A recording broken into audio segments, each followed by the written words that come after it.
Chapter 841. Tan Xiao got up and came to Zhang Xinyue's side. He took out a jade bottle and handed it to her, saying, "There's a drop of body refining liquid inside. Drop it into the hot water when you take a bath later. It can improve your physique, and you'll know the benefits after you've used it. Keep in mind that the process may be a bit painful, but you'd better persist for more than half an hour." Shortly after, Tan Xiao took out a pen and paper and quickly wrote down a cultivation technique. It was not a cultivation technique from the immortal world, but one of the many cultivation techniques he obtained in Changxi last time. This is the pure ice art, a cultivation technique suitable for women to practice. I've drawn the meridians and acupoints of the human body and marked the circulation route of the cultivation technique. You can practice according to it, but it's up to you to see how far you can go in the future. Holding the jade bottle and the cultivation technique, Zhang Xinyue stared at Tan Xiao and asked, "Is this what you said to guarantee me a lifetime of worry-free life?" Tan Xiao shook his head and said, "You can contact me at any time if you're short of money or need help in other aspects in the future. If you can't contact me, you can go to the Magnificent Tang Corporation to find Kong Xia or Shanghai's Paradise Manor to find Ouyang Lulu. Of course, you can also look for the Everlasting Feast Hall anywhere in the country. Starting today, every person in charge of the Everlasting Feast Hall's branch will know your name. Also, I'll personally refine an amulet after I return to Shanghai and send someone to give it to you.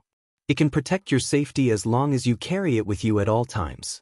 However, the number of times I can refine an amulet is limited with my current cultivation, so it can only protect you 3 times at most. It won't hurt you even if you encounter a car accident, fall from tens of meters high, or if someone shoots at you."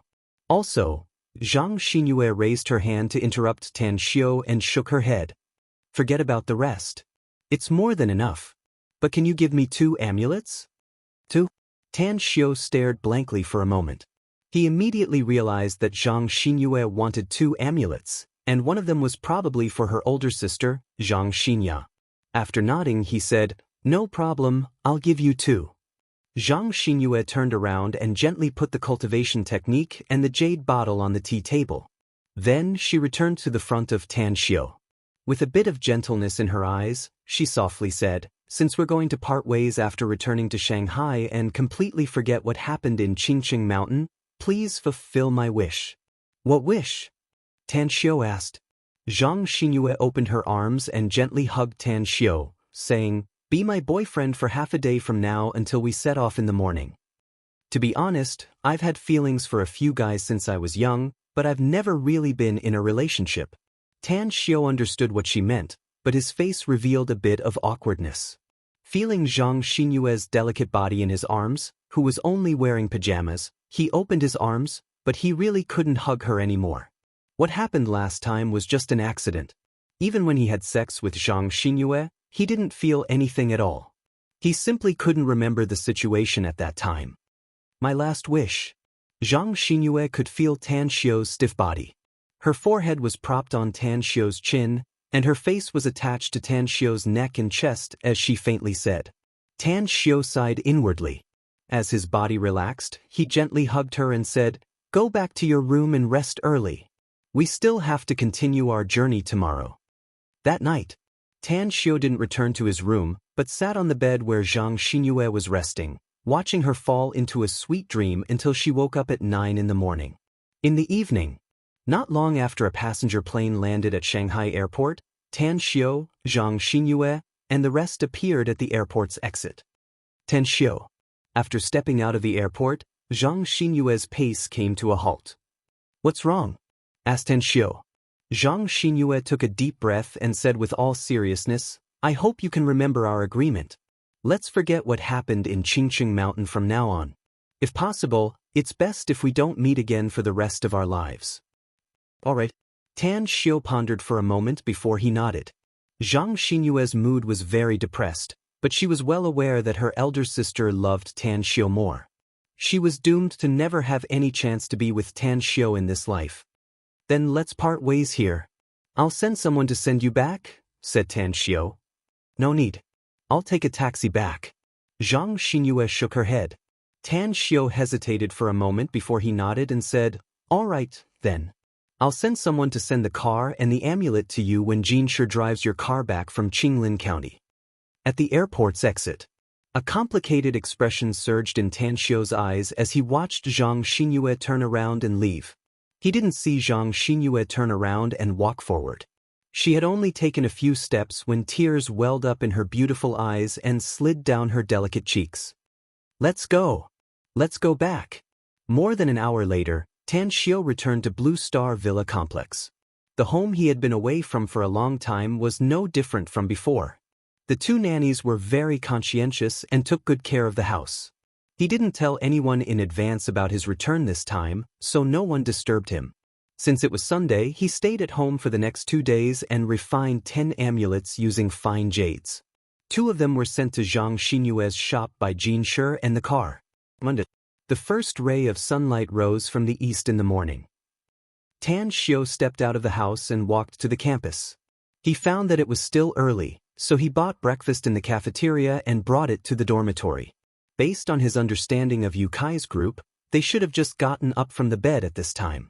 Knock, knock. As he came to the dormitory's door, Tan Xiu knocked on it and found that the door was unlocked. There was no other sound except for snoring inside. After pushing the door and entering, he saw Yukai, Hu Qingsong, and Xue Chao still lying on the bed and snoring. Did they drink last night? Tan Xiu glanced at the many bottles casually discarded on the floor and the cabinet with a strange expression. It was reasonable to say that Yukai and Hu Qingsong were lazy, but Xue Chao was a diligent child. How could he fire? Carrying the breakfast, Tan Xiu let out a roar as a smile climbed up his face. What? Fire? Where's the fire? Hu Qingsong suddenly sat up from the bed. He didn't even see Tan Xiu clearly and hurriedly went down the bed ladder. Yukai was no better than him. He desperately lifted the quilt and made a posture to get out of bed. Big bro Tang? Xue Chao, on the other hand, calmly sat up. The sleepiness on his face instantly disappeared after seeing Tan Xiu. The 3 of you are sleeping soundly, Tan Xiu said with a smile. Did something good happen to you? You must have drunk a lot of wine last night. Fuck.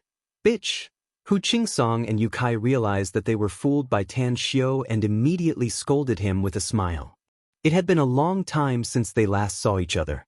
After the few of them laughed and joked around for a while, Tang Xiu learned from them why they drank so much wine. It turned out that Hu Qingsong had taken a fancy to a girl, but she was snatched away by a handsome, rich guy with good academic performance. Old Hu, there are millions of girls in the world. Why do you have to be unrequited in love with one flower? How about this? I'll introduce you to a better one some other day, Tan Xiu said with a smile. It's not that I'm unhappy because that girl was chased away by that guy, said Hu Qingsong with a forced smile. It's mainly because that bastard is too arrogant. Relying on the fact that he's richer than me, he acts as if he has a lot of money. Big bro Tang, you don't know this, but that guy is a bastard. He's famous for being a womanizer at school, and he even hooks up with a lot of women outside of school. At the end of last year, that brat was stopped outside the school and violently beaten up. That guy's ability is not small, huh? Tan Xiu was surprised. To think that he even has his hands outside of school? Yu Kai patted Hu Qingsong's shoulder and let out a hollow laugh. Big bro Tang, that guy's background is not small. Rumor has it that he's the son of a rich man in Haiqing province. To be honest, my family does have some money, but the gap between us and him is too big. Do you know how the girl that old Hu took a fancy to was chased away by that guy? I don't know what method that guy used, but he got a helicopter and landed it in an open space behind our school. Then he showed her roses and all kinds of gifts. Tan Xiu was rendered speechless and said, "It's no fun to chase after a girl who likes material things. Don't worry, old Hu. Don't give up the whole forest for a tree. I've been chasing that girl for half a year, but I didn't even get to touch her hand," said Hu Qingsong helplessly. "Forget it, you don't need to comfort me. I won't bother with them as long as that Miao brat doesn't act arrogantly in front of me." Surnamed Miao? Haiqing province? Is that guy the son of the Miao group's big boss in Haiqing province? Tan Xiu was surprised. No, but I heard that the Miao group's big boss is his uncle. Hu Qingsong shook his head. Ah, It turns out that he's Miao Wentong's nephew. Tan Xiu laughed. No wonder he's so arrogant.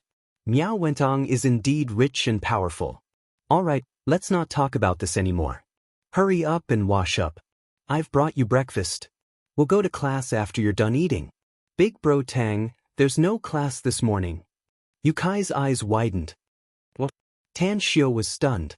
He hadn't come to school for a long time, so he didn't expect that the schedule would change. After letting out a hollow laugh, Tan Xiu helplessly said, "Let's go out for a stroll since there's no class. I haven't been back to school for a long time, so I feel that this place has become unfamiliar.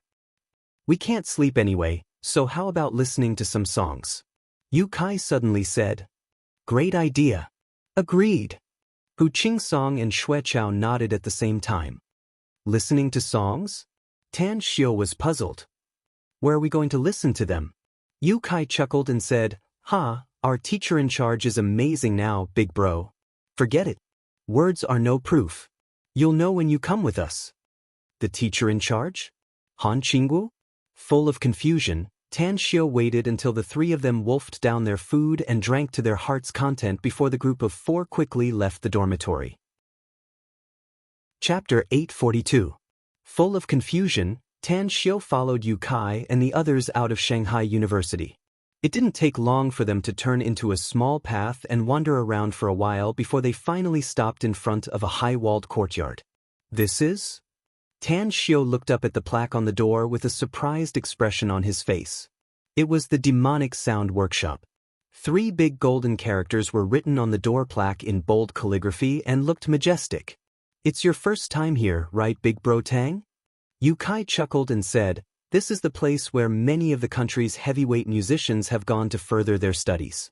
Those famous singers regard this place as a holy land. Whoever is lucky enough to study here for a period of time will become famous in the entertainment circle." "Don't keep us guessing. Get to the point," said Tan Xiu. "There's an old man in the Demonic Sound Workshop. It's said that he has been living here for decades and has never left this door," said Yu Kai. "But his fame is like a thunderclap in the ears of countless heavyweight musicians. Even some foreign music masters often come to visit him. This old man is proficient in music and is good at dozens of musical instruments. His attainments in music seem to have reached an unparalleled level." "What does this have to do with Teacher Han?" asked Tan Xiu. "Maybe it wouldn't have anything to do with her if it was a month ago," said Yu Kai with a smile. "But since that old man announced something a month ago, it suddenly caused a stir in the music circle all over the world. He said that he will worship an English teacher from Shanghai University, Han Qinggu, as his master." What? Tan Xiu's expression slightly changed. As far as he knew, Han Qinggu didn't know anything about music. But Xue Qingqing in his previous life was proficient in music and had extremely high attainments in this aspect. Could it be that Tan Xiu took a deep breath and asked in a deep voice, "Is Han Qinggu here?" "Teacher Han comes here every Monday morning to teach that old man." Yu Kai nodded. "We looked for her about half a month ago and learned about this matter from her. Big Bro Tang, you didn't expect it, did you? Our teacher Han is actually a music master." Hu Qingsong suddenly frowned and said, "That's not right. If I remember correctly, eldest brother Tang is also proficient in music.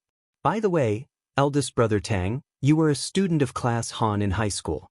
I still remember that you performed at our freshman welcoming party. Don't tell me you learned your music skills from teacher Han in high school?" "No." Tan Xiu replied indifferently and went straight to the closed door. He pushed the door open and walked in. He wanted to meet Han Qinggu and ask her how she suddenly became proficient in music. In the courtyard, a white-haired but spirited old man in a white tunic suit was sitting under a patch of bamboo, flipping through music scores. Noticing that someone had come in, he slowly raised his head, his face revealing a displeased expression. "Why are you here again?" Yu Kai quickly took out half a pack of Chunghwa cigarettes from his pocket, took one out and handed it over. He then grinned and said, "Elder Chu, didn't you say before that you're quite interested in this God's nectar? We're here to bring you some wine." "God's nectar? Where is it?" The old man's spirit was shaken and the displeased expression on his face immediately vanished.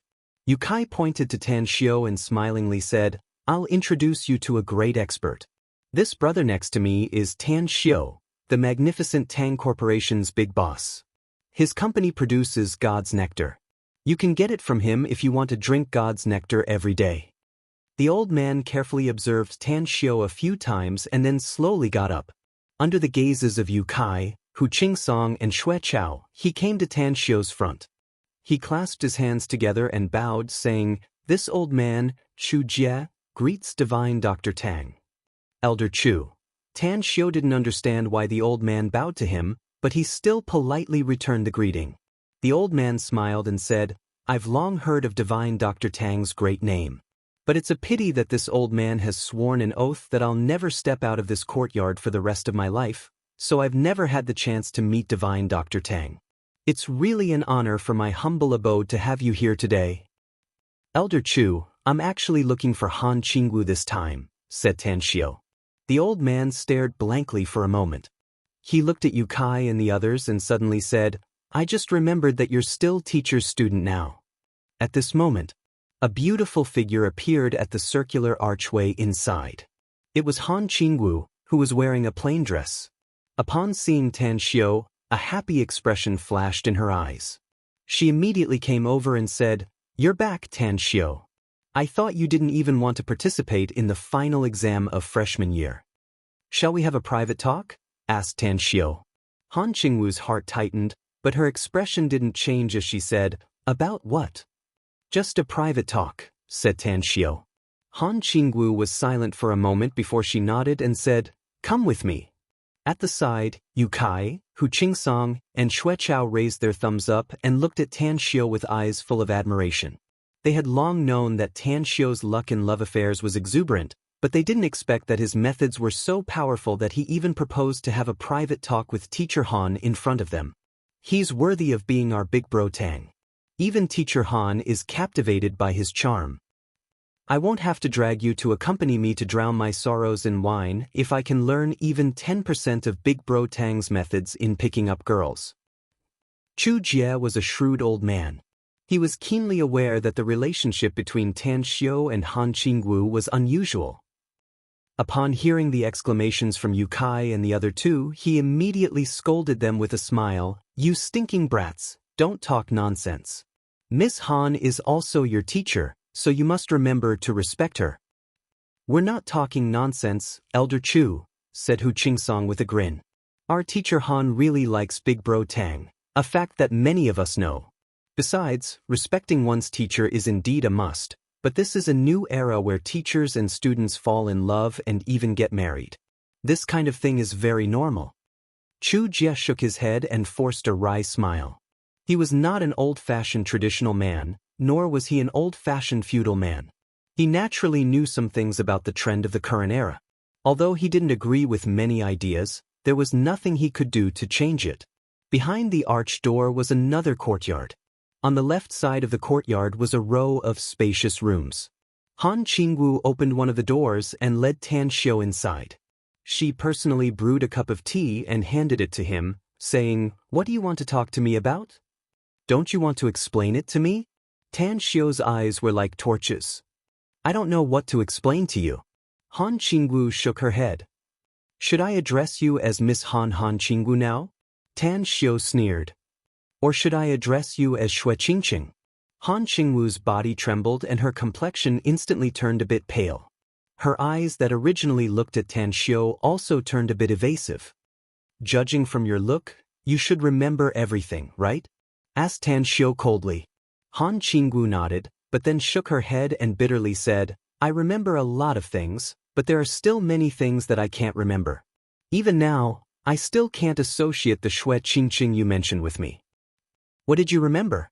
asked Tan Xiu in a deep voice. Han Qingwu pointed to the row of musical instruments in the room and said, "I saw a lot of pictures, some of which were me using musical instruments, so I suddenly realized that I'm very good at music and dance. Also, I seem to have seen a brand new world, which is called the immortal world. In the past, I didn't understand why I suddenly possessed such great power, and why a cultivation technique would appear in my mind, but now I seem to understand. There is a woman called Xue Qingqing, and part of her memories are in my mind. However, although I've connected a lot of pictures in my mind and figured out a lot of things, there are still many things that I can't figure out and feel familiar with. I want to know how many things related to me you can remember, asked Tan Xiao in a deep voice. I can't see it clearly. Han Qingwu shook her head and forced a smile. There's always a person in my mind, but I can only see his back. I can't see his face. But I guess that man should have something to do with you. A disappointed look flashed in Tan Xiao's eyes, but there was also a hint of relief. He wanted to know the answer. He wanted to know why Xue Qingqing betrayed him in the past. But he was somewhat afraid that he would destroy her after getting the answer. Gu Yan told him a lot of things, including a lot of rumors about Xue Qingqing. But he didn't know whether the rumors were true or false, and he wasn't sure what Xue Qingqing's real purpose was. There was a long silence. Tan Xiao took a deep breath and slowly said, I hope you don't lie to me, because I hate being deceived the most. After saying that, he turned and walked toward the door. Han Qingwu looked at Tan Xiao's back as he left the room. Crystal tears fell from her eyes. It was not until Tan Xiao's back disappeared outside the door that she murmured 3 words. I'm sorry. When Tan Xiao returned to the front yard, he didn't greet Chu Jia. He just told the 3 that he had something to do and left in a hurry. Even when they called him, he didn't respond. He didn't know whether what Han Qingwu said was true or not. But he was sure that even if Han Qingwu hadn't fully recovered her memory, it wouldn't be long before she remembered everything. Hatred. It was still shrouding his heart. He needed to figure out the whole story. He needed to get a reason for her betrayal. Also, why was she reincarnated on Earth? Tan Xiao was in a bad mood and didn't have the intention to go back to campus. After he went straight back to his residence, he called the big boss of Dingshan Media, Gu Changmin.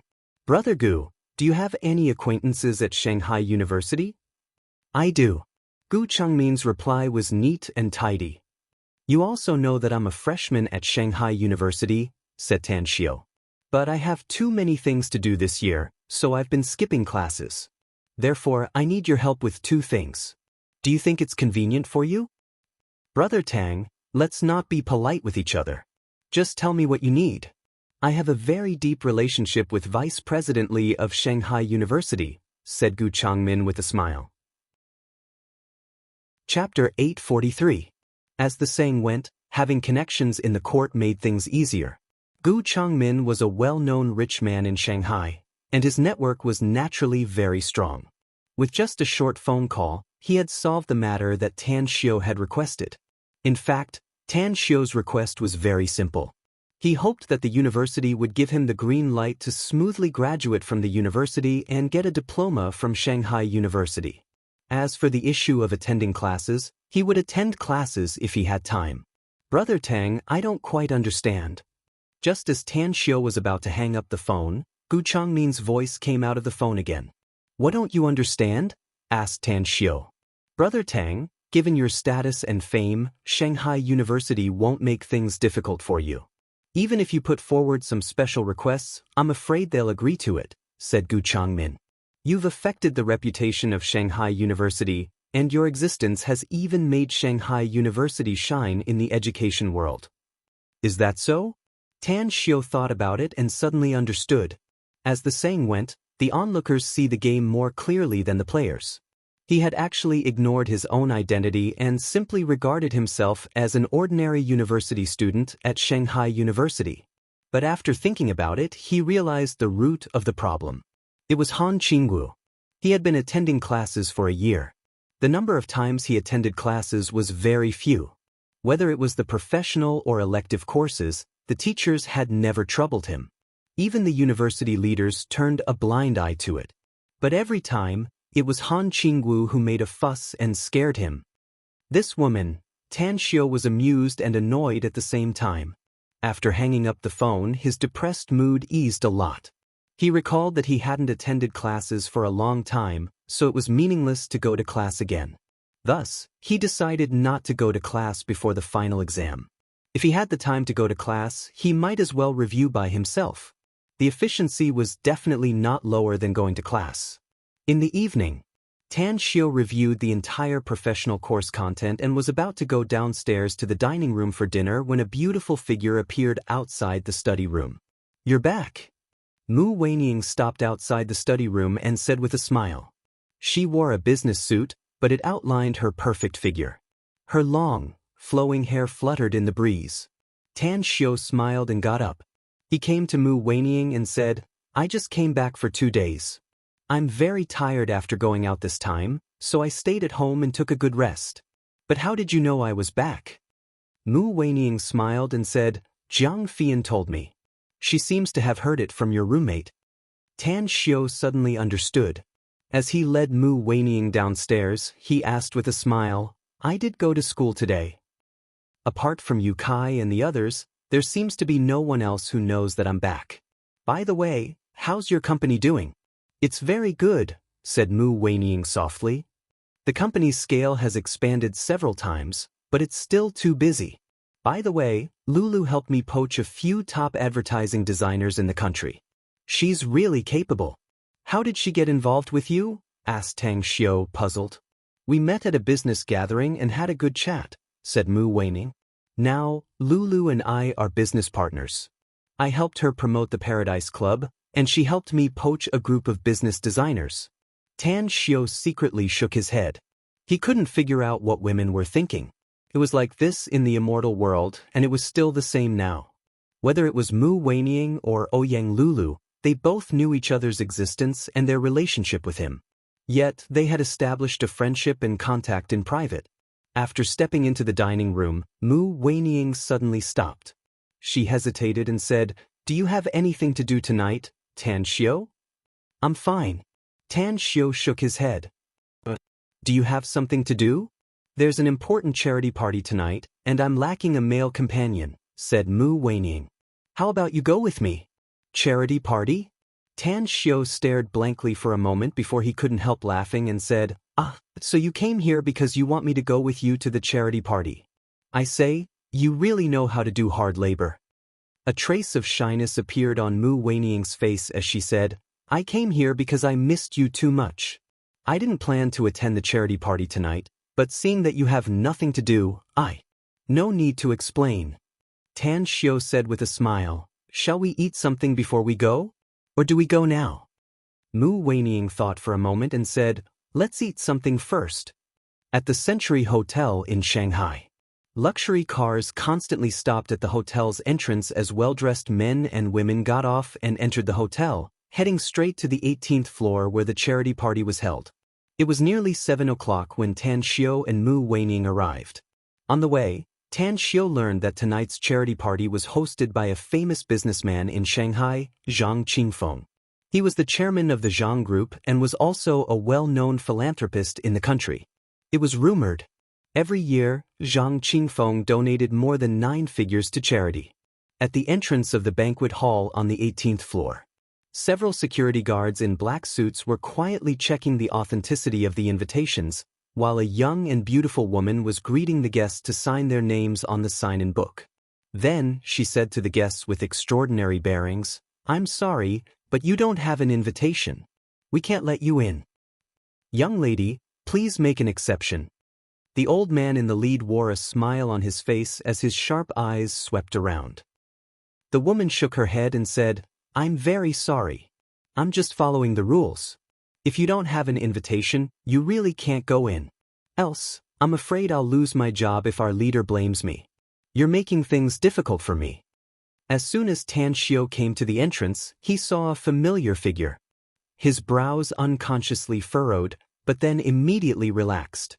He walked over and said with a smile, "Since they don't have an invitation, we can't let them in. There are too many people who want to fish in troubled waters these days. You can't give such people a chance." In an instant, everyone at the entrance looked at Tan Xiu and Mu Weining. A middle-aged man standing behind the old man turned his head and glanced at Tan Xiu and Mu Weining. Despite being stunned by Mu Weining's peerless appearance, he still couldn't help but shout, "Don't talk nonsense, brat. You know who we are. Enough." The old man raised his hand to interrupt the middle-aged man. A smile outlined on the corner of his mouth as he smilingly scolded, "You stinking brat, Are you deliberately making fun of this old man? Freeloading food and drinks? Do I look like the kind of person who freeloads for free? I've been too tired recently. I often do things that are strenuous and don't bring me any benefits, said Tan Xiu with a smile. My eyes are so tired. It turns out to be Senior Duanmu. You're an old man who has to deal with a myriad of issues every day, worrying about the country and the people. How come you come here? Could it be? Duanmu Lin couldn't help laughing, but he still nodded slightly and said, Don't waste time. Did you bring an invitation? Just take us in. Tan Xiu's heart skipped a beat. He nodded and said, All right, then come with us. From the beginning to the end. Tan Xiu didn't introduce Duanmu Lin to Mu Weining. Although Duanmu Lin gave Mu Weining a meaningful look, he didn't take the initiative to talk to him. After entering the hall, Tan Xiu came to Duanmu Lin's side and asked in a low voice, What happened? Why did you come here in person? Bloodkin, said Duanmu Lin in a low voice. Tan Xiu stared blankly and asked in surprise, Isn't our country a forbidden place for the Bloodkin? Where did the Bloodkin come from? How could they be so reckless? Duanmu Lin said, A riot broke out in the European Blood Clan's stronghold. A small vampire clan that had been keeping a low profile for hundreds of years suddenly swept through the other clans with an overwhelming momentum. They intimidated and caused a huge massacre. Some vampire clans belonged to the Stygian Club, but the ones who joined the Stygian Club were the most miserable ones. It can be said that most of them were massacred. A small vampire clan that has been keeping a low profile for hundreds of years? Asked Tan Xiu, confused. Are you sure it's a small clan? Duanmu Lin nodded and said, It's indeed a small clan according to the previous intelligence. I thought that the number of vampires in that clan was less than 20. But now it's clear that the vampire clan has at least 200 clansmen, and most of them are terrifyingly powerful. The most important thing is that this clan has a powerhouse, a vampire overlord. Tan Xiu couldn't help but gasp. Had it been in the past, he could poke a large number of vampire overlords to death with just a finger. But with his current strength, he would still need to expend a lot of effort to kill a vampire overlord even though his cultivation had just made a breakthrough. Did some vampires escape here from the Blood Clan's turmoil in Europe? No, it's the people from that clan. Duanmu Lin shook his head.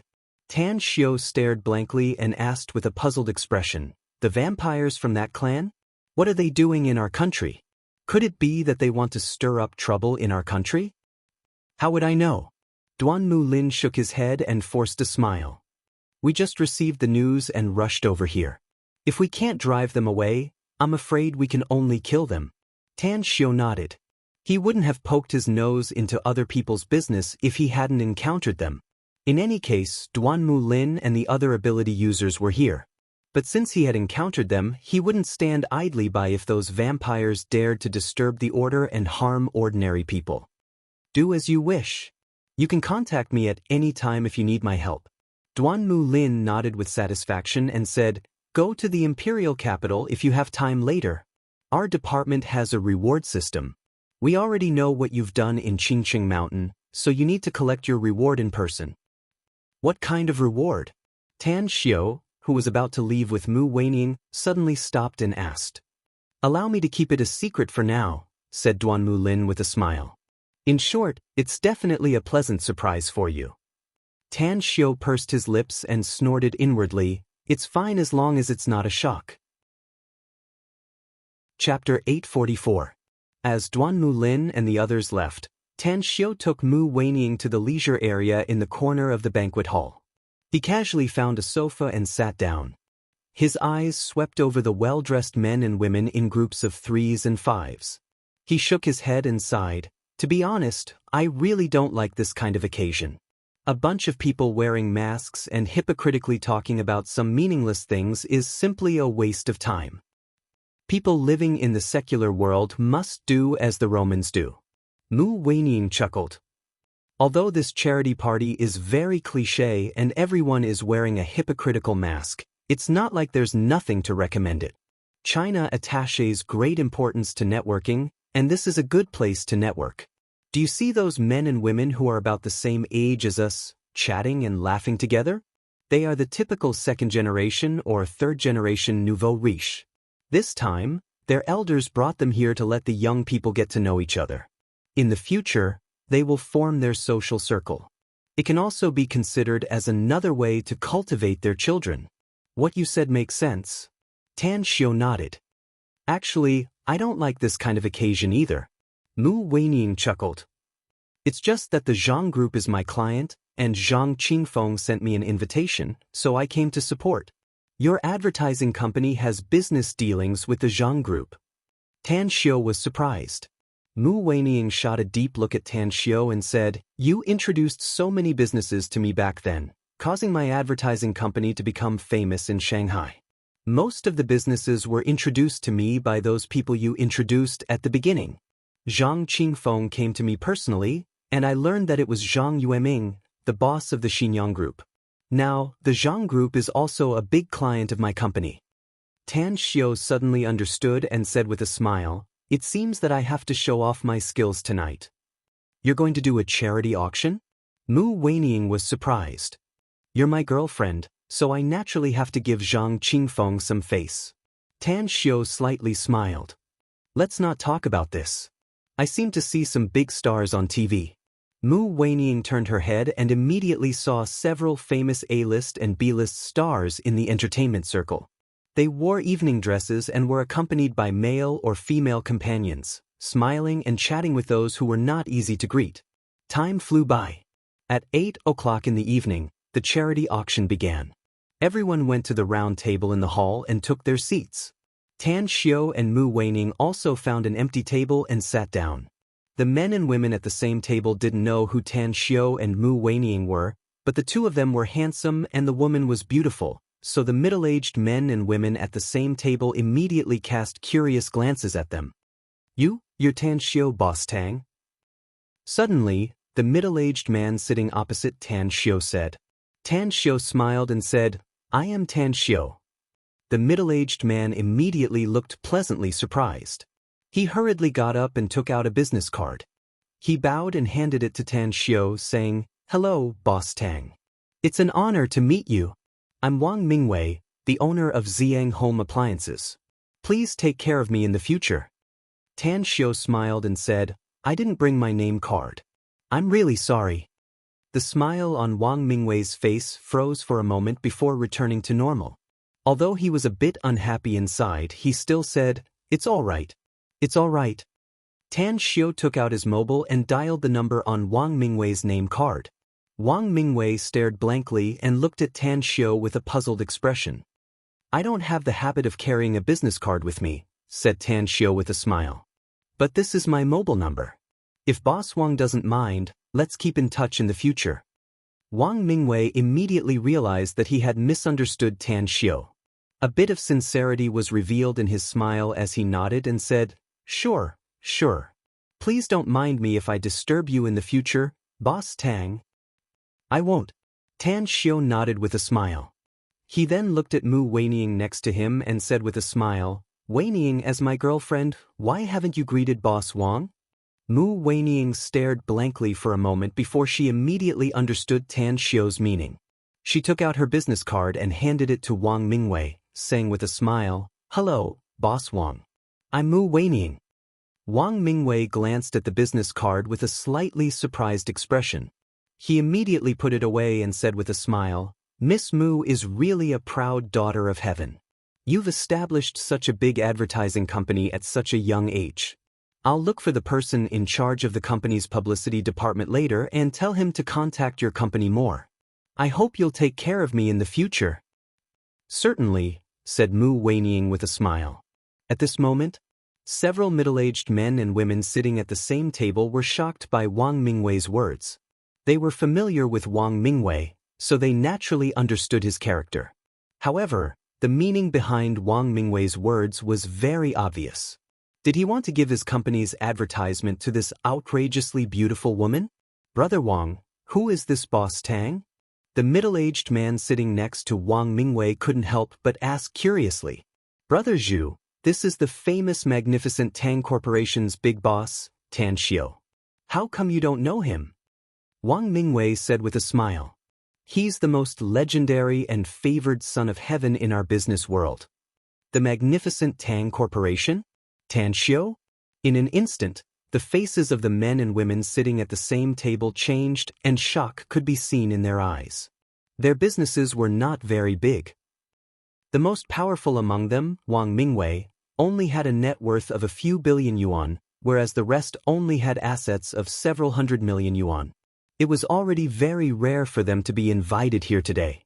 Therefore, they had never seen Tan Xiu in real life even though they knew him. The middle-aged man surnamed Zhu hurriedly took out his business card and smilingly said, "Boss Tang, it's really my fault for not recognizing you immediately. I'm Zhu Tao, the owner of the Golden Bridge Limited Company." "Hello, Boss Tang." "I'm Boss Tang." In just a few minutes, Mu Weining received 4 business cards. What made her at a loss whether she had to cry or laugh was that these 4 obviously wanted to curry favor with Tan Xiu and expressed that they would cooperate with her advertising company in the future. What was this? Attending a charity gala could actually help her attract business? Mu Weining already knew about Tan Xiu's ability, but at this moment, she admired him from the bottom of her heart. At this moment, on the temporary platform in the innermost area, Zhang Qingfeng, the organizer of this charity gala, appeared with a microphone in his hand. He smilingly said, "Ladies and gentlemen, I'm very glad that all of you can spare some time from your busy schedules tonight." Tan Xiu, who was sitting below, observed Zhang Qingfeng. He was young and looked like he was in his early 40s, but he was very spirited and could be regarded as a handsome man. His smile was very gentle, and his words and actions were more sincere than many people. As his speech came to an end, the charity auction began. The items in this charity auction were, in fact, very common. At least, the first 5 items were very common. However, in order to give face to Zhang Qingfeng, many people still bid. The most expensive item was a fragrant fan, which actually reached hundreds of thousands. The next item is a pair of jadeite bracelets. This jadeite bracelet has been handed down for a long time. It was once worn by a very famous superstar in Shanghai during the Republic of China period. The starting price is 100,000 yuan. The bidding begins now. On the projector, the dark green jadeite bracelet was very beautiful, and it immediately attracted many female guests present. Tan Xiu's eyes were sharp. At first glance, he could see that although the quality of this pair of jade bracelets was good, it was not the best. However, in order to support Zhang Qingfeng, he decided to auction it for Mu Weining. 150,000 yuan. 160,000 yuan. 240,000 yuan. The price soared all the way, and soon it rose to 240,000 yuan. Tan Xiu glanced at Mu Weining, who was smiling without saying anything, and then reached out his hand and shouted, 300,000 yuan. Suddenly, pairs of eyes in the living room looked over. More than a dozen of them suddenly showed a look of surprise when they saw Tan Xiu. Because they knew Tan Xiu, and most of them even had a good relationship with Tan Xiu, such as Zhang Yueming, the big boss of Xinyang Group. 400,000 yuan. Just as everyone was sizing up Tan Xiu, a handsome young man sitting in front of a remote table called out. He was sitting with his legs crossed. Tan Xiu looked at him and suddenly smiled. Then he said again, 1 million yuan. I think my girlfriend will like this pair of jadeite bracelets. The young man's expression changed and he angrily glared at Tan Xiu. When everyone thought that he would not bid again, he loudly said, 2 million yuan. My girlfriend should also like it very much. In an instant, Zhang Yueming and Gu Changmin, who were in the banquet hall, stood up. Under the watchful eyes of everyone, Zhang Yueming coldly glared at the young man and said in a deep voice, "Since Brother Tang's girlfriend likes that jadeite bracelet, then I'll bid 10 million yuan and give it to Brother Tang after the auction." Gu Changmin also indifferently said, "If you still want to increase the price, I'll double the amount you bid." The young man obviously knew Zhang Yueming and Gu Changmin. His complexion slightly changed and he immediately shut his mouth. Tan Xiu got up and cupped his fists towards Zhang Yueming and Gu Changmin under the watchful eyes of countless people. He smilingly said, "You're too polite, brothers." However, the protagonist tonight is Mr. Zhang, and the purpose is also for charity. Besides, my girlfriend likes that jadeite bracelet, so how can I let you two brothers pay for it? How about this? I bid 20 million yuan for that pair of jadeite bracelets. I wonder if anyone wants to increase the price? The hundreds of guests in the banquet hall immediately burst into an uproar after hearing Tan Xiu's words. Many of them even whispered to each other. Who is he? How can he be so awesome? A pair of jadeite bracelets worth only a few 100,000 yuan, yet he actually threw out 20 million yuan? Who the hell is this tycoon? Even if he's rich, he shouldn't spend it like this, right? It's strange. Zhang Yueming and Gu Changmin are two famous figures in Shanghai. Why would they stand up for him on such an occasion? Isn't this guy too awesome? He's too handsome. His girlfriend is so lucky. He's really crazy. On the platform inside, Zhang Qingfeng never expected that Tan Xiu would personally come tonight. He only sent the invitation to Mu Weining, and he wouldn't have any opinion even if she didn't come.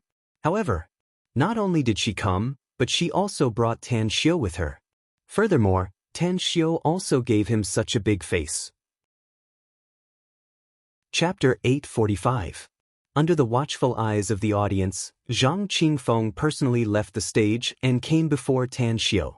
He then bowed and stretched out his hand, saying with a smile, I didn't expect that Mr. Tang would grace us with his presence. It's all my fault that I didn't have time to look at the guest list. Otherwise, I wouldn't have dared to be so negligent. Tan Xiu shook hands with him and said with a smile, It's all right. I'm just here to join in the fun and express my gratitude on behalf of my girlfriend. Zhang Qingfeng's face was full of smiles. He knew the story of returning a plum for a peach. Tan Xiu personally came to give him enough face. He was very clear that it was entirely because he had handed over the entire advertising planning of the Zhang Group to Mu Weining's advertising company. He knew how to conduct himself. Zhang Qingfeng sighed in his heart. He finally understood why Tan Xiu was able to do such a big business. This young man's character was definitely worth making friends with. Mr. Tang has spent a lot of money tonight. Let's sit alone another day. I have a few good friends who are worried that their company doesn't have an advertising company to cooperate with. I'll introduce them to you and Boss Mu. The corner of Tang Xiu's mouth curled up as he said with a smile, No problem. Thanks a lot, Boss Zhang. I'm a few years older than you, Mr. Tang, said Zhang Qingfeng with a smile. You might as well call me Big Brother Zhang if you don't mind. Calling me Boss Zhang is like treating me as an outsider. Don't call me Mr. Tang, Brother Zhang. Tan Xiu nodded and said, Just call me Tan Xiu or Brother Tang. That's what Brother Zhang and Brother Gu call me. The smile on Zhang Qingfeng's face turned thicker as he nodded and said, All right then. Let's get closer to each other in the future. Anyways, we're holding an event now, so I won't be able to chat with you, Brother Tang. All right. Tan Xiu smiled and nodded.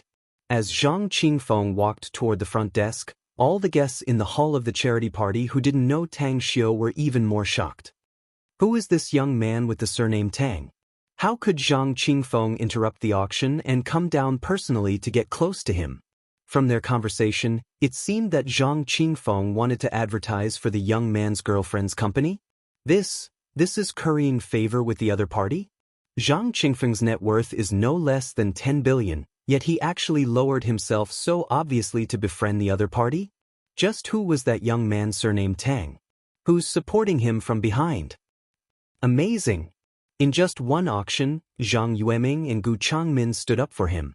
And now, Zhang Qingfeng is even trying to curry favor with him. I'm afraid that even those young masters from the aristocratic families in the imperial capital don't have such ability, right? I think he looks familiar, but I can't remember where I've seen him before. However, for so many big shots to curry favor with him, I think he's definitely not an ordinary person. If only I were that powerful. I would be the role model of my generation. Looks like I have an idol in the future. He's too handsome. His girlfriend is so lucky to have found such a handsome and capable boyfriend. I know that woman. She was once the #1 beauty in the imperial capital, Mu Weining. That brother is really awesome. He actually managed to woo such a fairy. It would be great if he didn't have a girlfriend. In the guest seats, Miao Jinlei clenched his fists tightly and his face was gloomy. He looked at Tan Xiu with jealousy in his eyes. Just now, he did not bid with Tan Xiu for no reason. He had never even seen Tan Xiu before, and there was no grudge between the two of them. He was jealous. Because he had already recognized Mu Weiniang's identity. She was the most beautiful campus belle of Shanghai whom he had pursued for a period of time, but she did not even look at him. He had also brought a female companion to attend the charity banquet this time. Moreover, she was the prettiest girl in Shanghai University that he had recently chased after. Normally, his girlfriend did look pretty good, but compared to Mu Weiniang, she paled in comparison. Bastard. At this moment, Miao Jinlei finally recognized Tan Xiu. He was able to study at Shanghai University because his uncle, Miao Weneng, had used a lot of connections and financial resources to let him become a transfer student at Shanghai University. The reason was so that he could make friends with Tan Xiu at Shanghai University. It would be best if he could become a close friend of Tan Xiu. Originally, he had wanted to make friends with Tan Xiu. After all, he knew that Tan Xiu had the Tang family behind him. It would definitely be beneficial to make friends with this kind of young master with a strong background. However, tonight's sudden meeting and conflict made him no longer have any intention of making friends with Tan Xiu. Apart from anger, there was also a strong sense of jealousy in his heart. What are you talking about? Aren't you just relying on the protection of the elders in your family? If not for the Tang family, I'm afraid you would not even be a fart. I really don't understand what uncle is thinking. Why does he want me to make friends with this kind of bastard? There are so many rich and powerful families in Beijing, and there are even more powerful young masters. With the power and wealth of the Miao family in Haiqing province, I'm afraid that no one will be happy to make friends with me, right? Thinking of this, Miao Jinlei suddenly slapped the table, then directly pulled his girlfriend up from the chair, and strode out with a gloomy face. He felt that, as the host, Zhang Qingfeng fawned on Tan Xiu like this, which was equivalent to slapping his own face. Therefore, he felt that there was no need to stay any longer, and there was no need to leave any face for Zhang Qingfeng. Although his uncle had told him to come and support Zhang Qingfeng, he was not willing to serve him anymore. At this moment, Zhang Qingfeng, who had just returned to the stage, instantly had a gloomy expression. His eyes looked at the back of Miao Jinlei and his female companion as they left, and anger rushed to his head. At the same time, in the hall of the charity party, the other guests were keenly aware of Zhang Qingfeng's strangeness. They turned their heads one after another and also saw Miao Jinlei leaving with his female companion. In an instant, whispers sounded again. Whose family's kid is that? How could he be so stupid? He directly slapped Zhang Qingfeng's face after suffering a little bit of vexation. I really don't know which family cultivated such a silly boy. Who is the most unhappy with his actions? It's definitely Zhang Qingfeng. And Zhang Yueming and Gu Changmin. He's throwing their faces away. Alas, this young man is really brainless. It doesn't matter if he leaves, but I'm afraid he has offended the three big shots at the same time. I'm afraid it won't be so easy for him to do anything in Shanghai in the future. Remember this. Regardless of whether you know him or not, you must never have any contact with him in the future. This kind of idiot likes to bring calamity to the elders of his family. What an idiot! As Tan Xiu watched Miao Jinlei leave, an arc was outlined on the corner of his mouth. After a smile climbed up his face, he moved closer to Mu Weiniang and asked, "Do you know that guy?" "I do. He's a student of Shanghai University," said Mu Weiniang with a chuckle. "He's a guy who relies on his looks and his family's money to flirt with women everywhere." "Don't tell me he chased you?" asked Tan Xiu with a strange expression. "He did, but I just ignored him," said Mu Weiniang with a faint smile. "You're worthy of being the first campus belle of Shanghai University, the most famous beauty in the entire imperial capital." Tan Xiu smiled and gave a thumbs up. "No matter where you go, you can always meet your former pursuers. But is that guy's family rich? What does his family do?" Mu Weiniang was a bit shy. She slightly lowered her head and said, "His family is from Haiqing province. He's the nephew of the Miao Group's big boss, Miao Wenning." "He's Miao Jinlei?" Tan Xiu was surprised. The rich second generation who recently snatched the goddess in Old Hu's heart? If that's the case, then the female companion he brought just now is… I heard that the goddess who Qingsong has been secretly in love with for a long time was chased away, said Mu Weining with a chuckle. It seems that he got drunk with Yu Kai and the others yesterday. But I don't know if it was Miao Jinlei who chased her away, nor do I know if it's the girl next to him. Tan Xiu smiled and said, whether it's her or not, I have to call Miao Weneng and tell him that this guy is not a good person. It won't be a good thing if the Miao group is handed over to this guy in the future. I know you have a good relationship with Miao Wentong, but is it useful? Mu Weining chuckled. Do you want to listen to it? Tan Xiu said with a faint smile. Listen to what? Mu Weining was confused. I'll let you listen to a big play later, said Tan Xiu with a mysterious smile. The charity auction continued. Zhang Qingfeng naturally wouldn't let Miao Jinlei's departure affect tonight's charity gala. The auction continued for more than an hour before the entire charity auction came to an end. At the banquet, in the next hall, Zhang Yueming, Gu Changmin, as well as more than a dozen businessmen from Shanghai who knew Tan Xiu, came over and chatted for a while before everyone went to the next hall. As the host, Zhang Qingfeng pulled Tan Xiu and Mu Weining to sit at the innermost table. It was already 11 p.m. by the time the banquet ended. At the hotel entrance, Tan Xiu separated from Zhang Yueming, Gu Changmin, and some of his friends. After watching them all leave, he immediately made a phone call and Mo Ao came over in his car. After sitting side by side with Mu Weining in the back seat, Tan Xiu took out his mobile and smilingly asked, do you still remember what I told you before? I'm going to let you listen to a big play. I remember. Mu Weining nodded. Are you going to call Miao Wentong? Tan Xiu let out a hollow laugh a few times and said, not only am I going to call Miao Wenong, but I'm also going to teach that Miao Jinlei a lesson. Believe it or not, Miao Wenong will definitely fly into a rage and even drive his nephew out of the Miao family. Mu Weining shook her head and said with a charming smile, I can believe that you can make Miao Wenong teach Miao Jinlei a lesson. But I don't think it's possible for him to drive his nephew out of the Miao family. After all, blood is thicker than water. Even if you have a good relationship with Miao Wentong, you can't control his family, can you? Tan Xiu let out a strange smile and chuckled, hee hee, since you don't believe it, then just wait and see. After saying that, Tan Xiu dialed Miao Wentong's cell number and quietly waited for the call to be connected.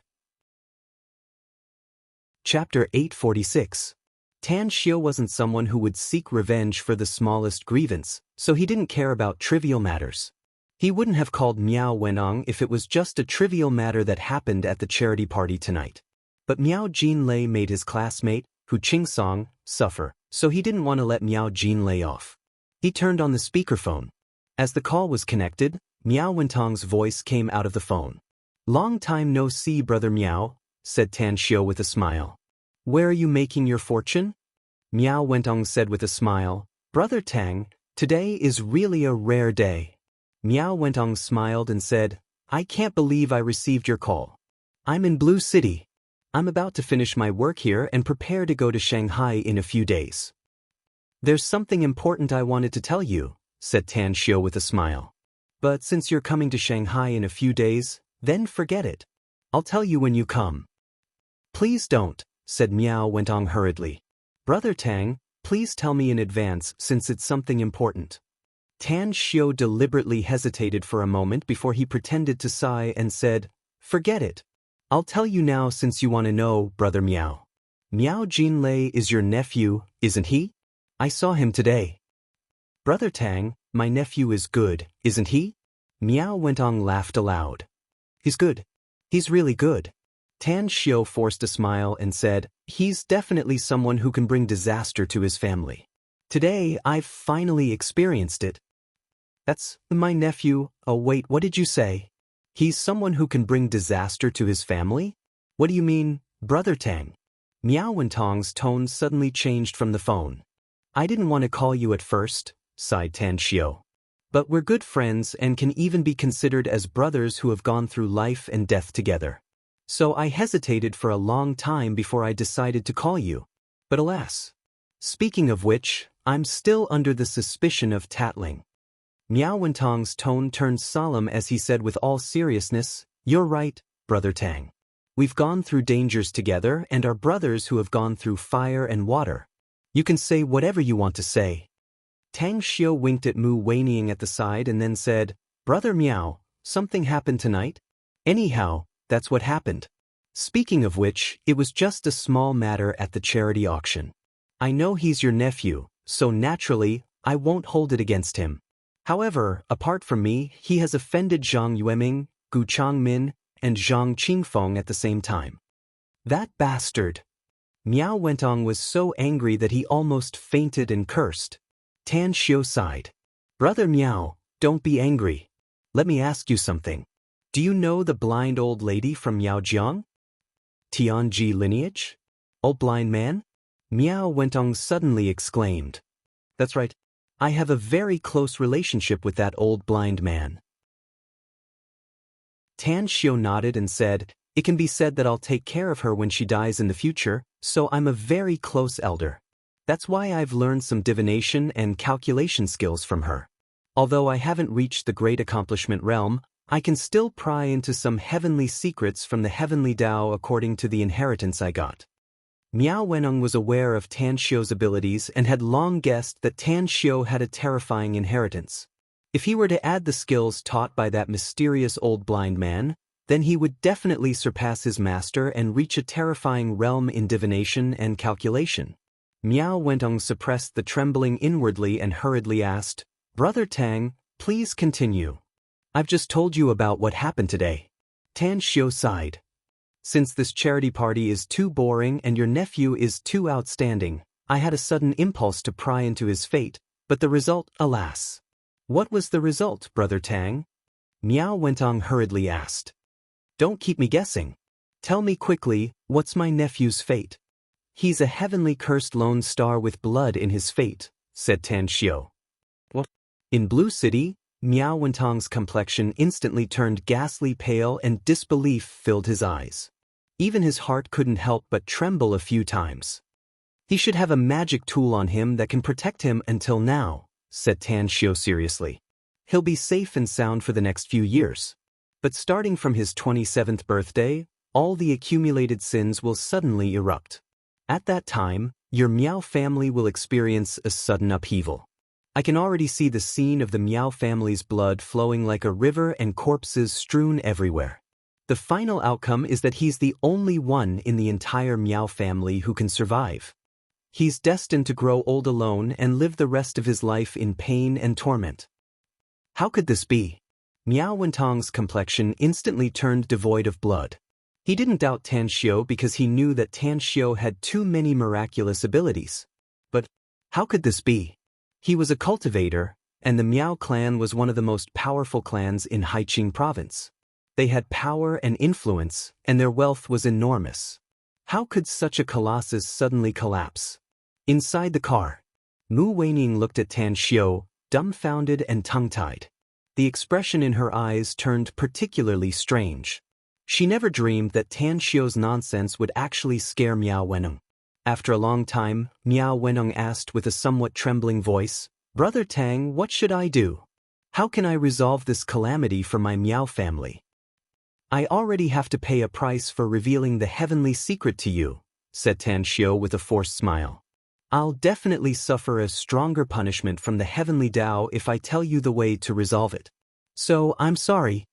Miao Wentong was silent for a while and then said, "Brother Tang, are you in Shanghai now? Wait for me.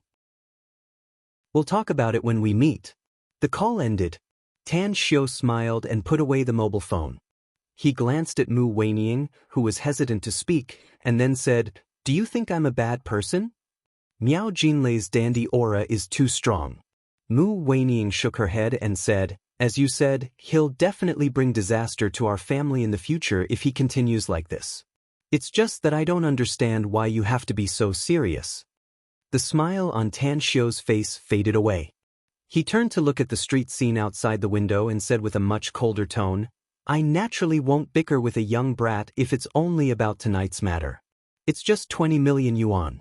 Zhang Qingfeng can introduce you to a few businesses with this amount of money, so it's worth it. But that Miao Jinlei has made my brother suffer for many days and he has to drink to drown his sorrows. This debt must be settled. You're doing this for Hu Qingsong? Asked Mu Weining incredulously. If Miao Jinlei is a man who values relationships and treats the girl he pursues well in the future, I naturally won't stand up for him. Tan Xiu nodded.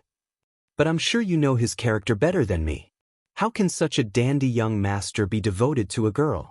Therefore, I'm going to make a move because he can't be devoted to her and made my brothers suffer endlessly. Let's put it this way. If we didn't meet Miao Jinlei tonight, I might not have taken the initiative to find him and bully him. But since we met, it can be said that the old and new grudges have been added together. Mu Weining suddenly understood and a smile climbed up her face. Then, she softly said, I suddenly realized that it's really good to be your family and friend. At the very least, I don't have to be afraid of being bullied. Why do I cultivate? Tan Xiu let out a faint smile. It's because I want to have the power to protect my loved ones. This world, or the world with living beings, is one where the weak are prey to the strong. Only with absolute power can one live a happy life. I firmly believe that you can do it, said Mu Weining softly. Time fleeted by. It was 4 a.m. in the morning.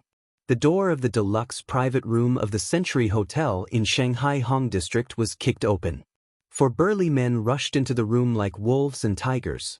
Then, Miao Wenong strode in with a gloomy face and a heart full of anger. Inside the bedroom, Miao Jinlei, who was completely naked, was startled awake from his sleep. The girl beside him was only wearing her underwear. When she woke up and saw the burly man rushing in, she was so scared that she screamed and shrank under the blanket, shivering. What are you doing? Miao Jinlei jumped out of the bed in a flurry. He grabbed the pajamas on the floor and put them on. Just as he was about to fasten the belt, a rough slap fiercely slapped his face, directly sending him flying several meters away and heavily falling on the soft carpet. You're rebelling. You fucking bastards. You're my uncle's dogs. How dare you hit me? Miao Jinlei was dizzy and couldn't get up from the floor as he cursed. Miao Wentong's anger was even more intense. When Miao Jinlei tried to get up, he chased him and kicked his waist heavily. He didn't use much strength in the slap just now, but this kick was very heavy. At least, it broke several of Miao Jinlei's ribs. You bastard! Open your dog eyes and see who I am. Miao Wentong didn't seem to vent his anger. He directly grabbed Miao Jinlei's long hair and pulled him up from the floor.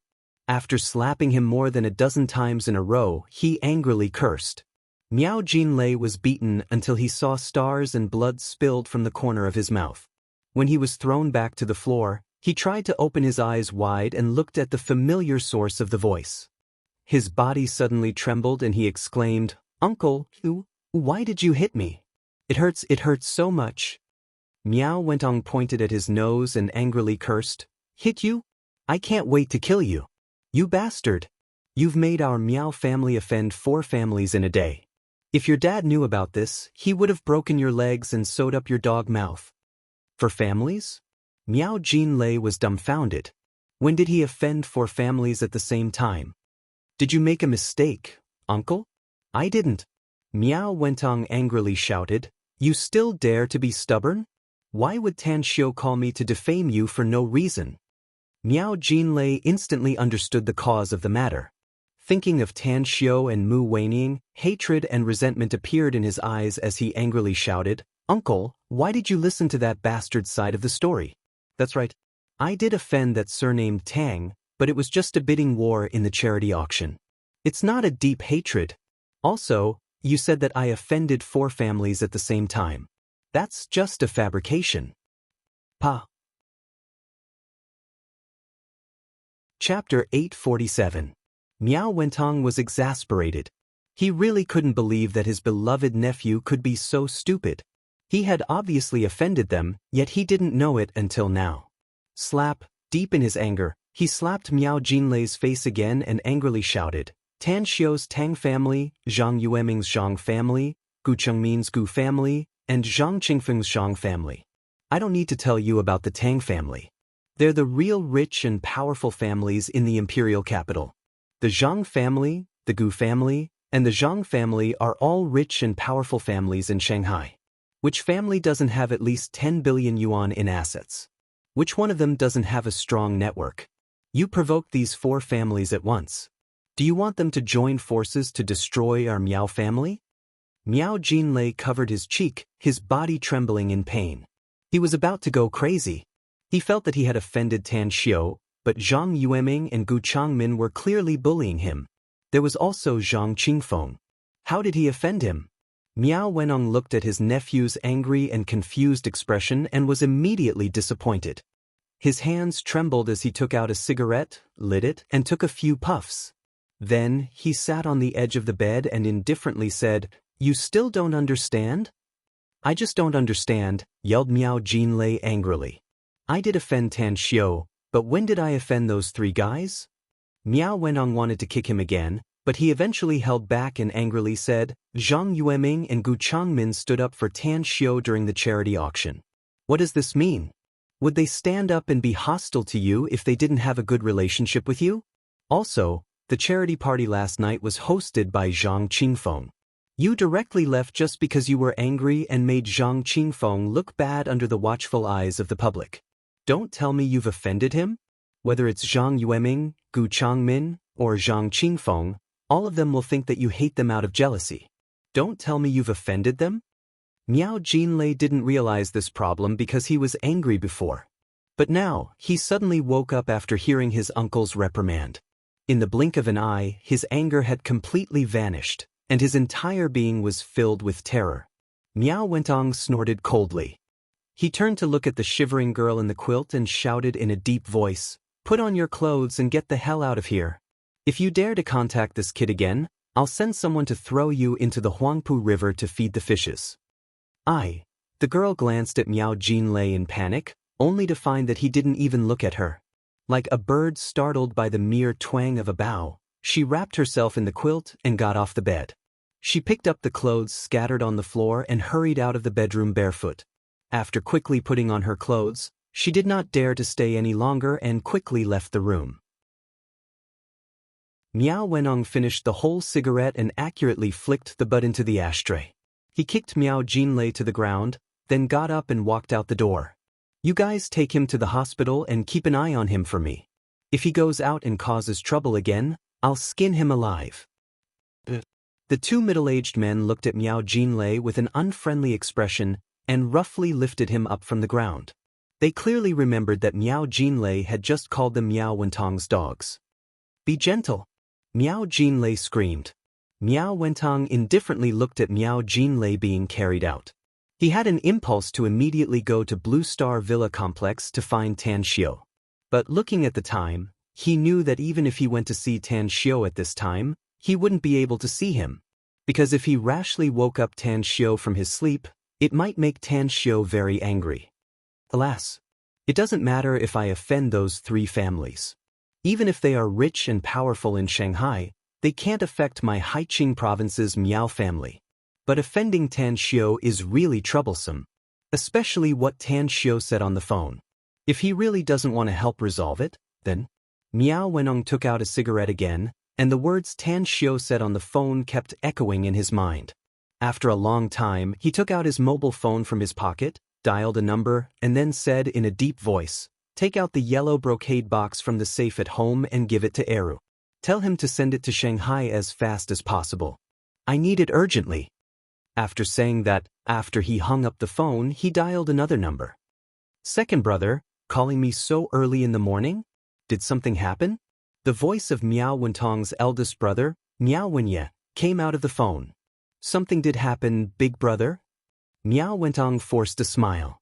As Miao Wenong told him the whole story, he finally bitterly said, "Big brother, I know Tan Xiu very well. He's definitely not the kind of person who would seek revenge for the smallest grievance, nor would he spout nonsense for no reason. That bastard. Second brother, help me break his legs first." Miao Wenye flew into a rage on the phone. Even though he was his own son, he still hated him to the core. "Big brother, I just taught that bastard a lesson, so don't be angry. said Miao Wentong bitterly. The most important thing for us now is to find a way to make Tan Xiu solve the calamity of our Miao family. You know about that old blind in the Miao region, and you also know how terrifying she is. Tan Xiu is her successor, and coupled with Tan Xiu's own terrifying inheritance, I believe he can help our family. Do you have a way to make him help us? Asked Miao Wenye hurriedly. I have no way, said Miao Wenong. That's why I want the jade tiger in your hand and the jade dragon in mine. Maybe he can help us for the sake of these two things. This, Miao Wenye hesitated. Big brother, I also know that the jade dragon and jade tiger are the heirlooms of our Miao family, said Miao Wentong with a forced smile. It's recorded in the genealogy that they're the second treasure of the entire set of star jade artifacts. But if our Miao family really encounters a robbery like Tang Xiu said, even if we have these two items, it won't be of any help at that time. Miao Wenye thought for a long time and then sighed, forget it. Just send someone to get it. Alright. Shanghai, Blue Star Villa Complex. After Tan Xiu woke up from his sleep, he washed up and came downstairs. He then saw Mu Weining coming out of the kitchen wearing an apron, accompanied by the smell of food.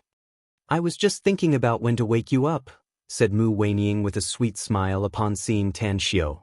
Tan Xiu observed her and sighed. I say, Weining, if other men see you wearing an apron and looking like a housewife, I'm afraid they'll be so surprised that their eyes will pop out, won't they? Speaking of which, you really have a different flavor when you dress up like this. Mu Weining's eyes curved into a smile. With a hint of shyness, she softly said, I can stay at home and be your housewife every day if you want. Well, I really want to, but forget it. Tan Xiu couldn't help laughing. It's a waste of your talent to stay at home and be a housewife. Alright, let's eat. Mu Weining's culinary skills were pretty good. The 4 dishes and the soup looked, smelled, and tasted good. Just as the two of them put down their chopsticks, Ma came in from the outside and said in a low voice, Miao Wenong is here, boss. Tan Xiu and Mu Weining glanced at each other and immediately said with a smile, I didn't expect that the nonsense I spouted yesterday would scare him. Tell him to come in. Understood. Ma replied and left in strides. It didn't take long for him to bring Miao Wentong to the living room. After Tang Xiu and Mu Weining came out of the dining room, they saw the gloomy Miao Wentong. Tang Xiu deliberately forced a wry smile and said, Brother Miao, didn't you say that you would come to Shanghai a few days later? Why did you come here now? Is it because of your nephew? Brother Tang, that bastard Miao Jinlei has been hospitalized because of my beating, so please don't stoop to his level, said Miao Wentong bitterly. I also visited those 3 families and hope they won't take offense to it. The main reason I came here this time is because of the situation you told me last night. Tan Xiu gestured for Miao Wentong to sit down. He shook his head and said, Brother Miao, I said something I shouldn't have said last night, so don't look for me for the rest of the matter. I can't afford to pay the price of more than 10 years of my lifespan. More than 10 years? Lifespan? Miao Wentong's heart seemed to be struck by lightning. He couldn't help but shiver a few times. With a pale face, he said, Brother Tang, we're brothers who have gone through trials and tribulations together. I know it's not right to ask you to pay a huge price to help me, but my Miao family. Tan Xiu was silent for a long time and then said, Let me think about it. Besides, there are still several years before that day, so I'm not in a hurry. Apart from feeling helpless, Miao Wentong didn't know what to say after hearing it. Tan Xiu wasn't in a hurry, but Miao Wenong was anxious inside. After all, this matter was related to the safety of his entire Miao family. Shortly after, the two of them talked for a while. Miao Wenong saw that Tan Xiu couldn't make up his mind, so he didn't want to force him anymore. Before leaving, he told Tan Xiu to come back at night. In the living room, Mu Weining watched Miao Wentong's disappearing back and asked in a low voice, How are you going to deal with this matter? It's easy. As long as Miao Jinlei is taught a lesson, it's best if he's driven out of the Miao family to fend for himself outside, said Tan Xiu indifferently. I can use some means to deceive this matter. Mu Weining nodded and said, Let's not talk about this anymore. What's your plan for today? I haven't thought about it yet, said Tan Xiu with a smile. Mu Weiniang's spirit suddenly shook and she asked with a smile, "How about you come with me to the company? The company's scale has expanded several times, and the business is booming. Why don't you come with me to deter those people in the company?" Tan Xiu was at a loss whether he had to cry or laugh. "You're a dignified big boss. Do you still need me to deter your employees?" Mu Weiniang looked a bit delicate as she held Tan Xiu's arm and said, "Of course I need you. The company can reach this scale now, and it's all because of you. The higher-ups in the company respect you as if you were a god. I'm sure that as long as you come to my company, you'll make them fight to the end and won't dare to be disloyal to me from now on. I've become a living Buddha. Do you really think I have the 5 Fingers Mountain?" Tan Xiu said with a smile. He thought that he really had nothing to do today, so he simply said, "Since I have such great power, then I'll accompany you. But I'll tell you first that lunch will be provided." Chapter 848. The business of Mu Weiniang's advertising company was flourishing with each passing day. The number of employees in the company had exceeded 100, and several of them were the top advertising planners in the country. Tan Xiu had become the legend of this advertising company. Whether it was the former old employees or the new ones, they all knew that the reason why the company could develop to such a scale in just half a year was all because of the big boss's boyfriend, the magnificent Tang Corporation's big boss, Tan Xiu. In the spacious corridor, Tan Xiu followed Mu Weiniang to the general manager's office. He didn't know that his arrival had caused a sensation in the entire company. Heavens! Big boss's boyfriend is so handsome. If I can have such a capable and handsome boyfriend, I'll probably wake up laughing even in my dreams. He's the magnificent Tang Corporation's big boss? He's really a good match for Big Boss. Look at this handsome Tang, and then look at those ugly people in our company who still want to hit Big Boss. It's really a contrast between a frog prince and a toad. The legendary magnificent Tang Corporation's big boss, the young divine doctor who has caused a sensation in the Chinese medicine industry. I finally saw my idol today. Heavens! Why didn't I see him just now? No way, I must see this great god. What an amazing man. Inside the general manager's office, Tan Xiu sat on the soft sofa with his legs crossed, overlooking the bustling street below. With his back facing Mu Weiniang, he smilingly said, "When a person stands too high and overlooks all living beings, they will have a feeling that it's lonely at the top. Everyone is working hard, yet they don't know that it's just loneliness in the end." Mu Weiniang couldn't help laughing and said, "You haven't reached the highest point yet, have you?" Tan Xiu turned around and looked at Mu Weiniang. He shook his head and said, "There are some things I can't tell you for the time being. But I've tasted the loneliness of being an expert." Mu Weiniang was aware of Tan Xiu's identity as a cultivator, so she nodded and said, "Whether you'll overlook all living beings in the future or be stranded in the sea of people, I'll accompany you."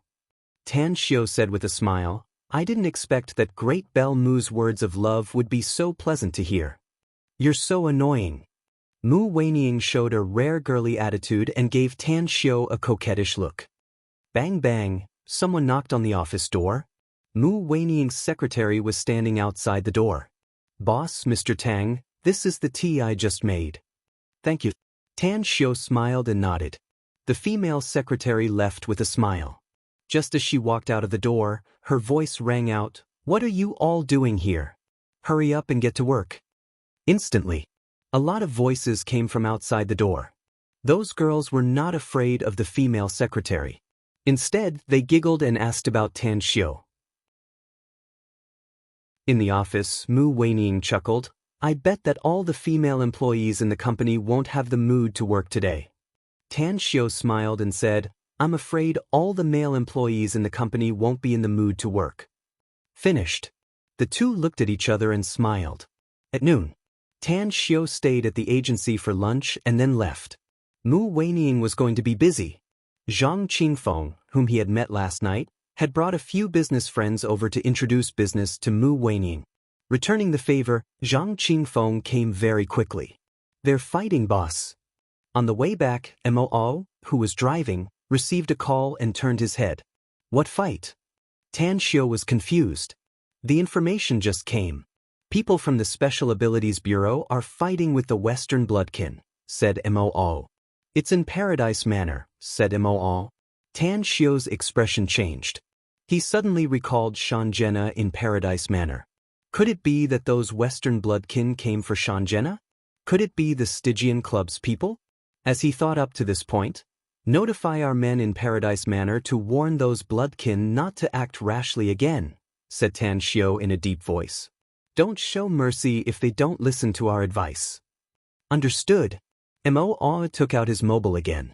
At Paradise Manor, Duanmu Lin was leaning on a dragon-headed crutch with a trace of blood overflowing from the corner of his mouth.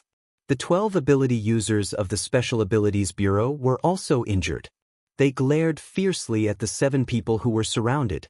To be precise, they were 7 winged vampires. At the center, a handsome young man with blonde hair and blue eyes was clad in white casual clothes, but it was stained with blood. The skull scepter in his hand exuded a dark aura. I advise you to get the hell out of here, else I'll no longer care about your identity as Chinese people and won't show mercy to you. The handsome young man twisted his neck, revealing his blood-red eyes and sharp fangs as if he would continue to attack at any time. I warned you last night to get the hell out of China immediately, said Duanmu Lin coldly. This is our country, not your Western world. But not only did you not listen to my advice, you even attacked my Chinese people and sucked their blood. The handsome young man let out a grim smile. We need blood. Don't tell me you want us to weaken by feeding on blood? Also, we just sucked their blood and didn't take their lives, nor did we make them our first embrace. Do you think your Special Abilities Bureau would care about such a trivial matter? Those who are not of our race are bound to have a different heart. Duanmu Lin coldly snorted. So get the hell out of China immediately, else don't blame us for killing all of you here. The handsome young man flapped his wings and instantly waved the skull scepter in his hand. 2 black tornadoes appeared out of thin air and fiercely bombarded the 2 ability users. Golden Shield. The moment the 2 ability users were sent flying backward, a middle-aged man from the Special Abilities Bureau unleashed his special ability. Countless metals instantly melted and formed a protective wall in front of the 2 ability users to intercept the black tornadoes. At the same time, a lightning-fast metal needle penetrated the black tornadoes and pierced the handsome young man's chest. The handsome young man let out a disdainful smile. As his chest muscles tightened, the metal needle only pierced half a centimeter and got stuck. The battle was about to start again. At this time, 4 figures flashed lightning fast from all directions. 2 men and 2 women exuded a surging aura. Just as they appeared, both sides' complexions greatly changed and temporarily cancelled their attack. Our boss has ordered that you are not allowed to fight in Paradise Manor. Whoever violates our boss's order, don't blame us for being ruthless, shouted a burly expert of the Everlasting Feast Hall with a murderous aura. Duanmu Lin furrowed his brows and looked at the burly man. Who are you? I'm sure you'll see who our boss is soon, said the burly man indifferently. He's on his way here and will arrive in half an hour at the latest. Half an hour?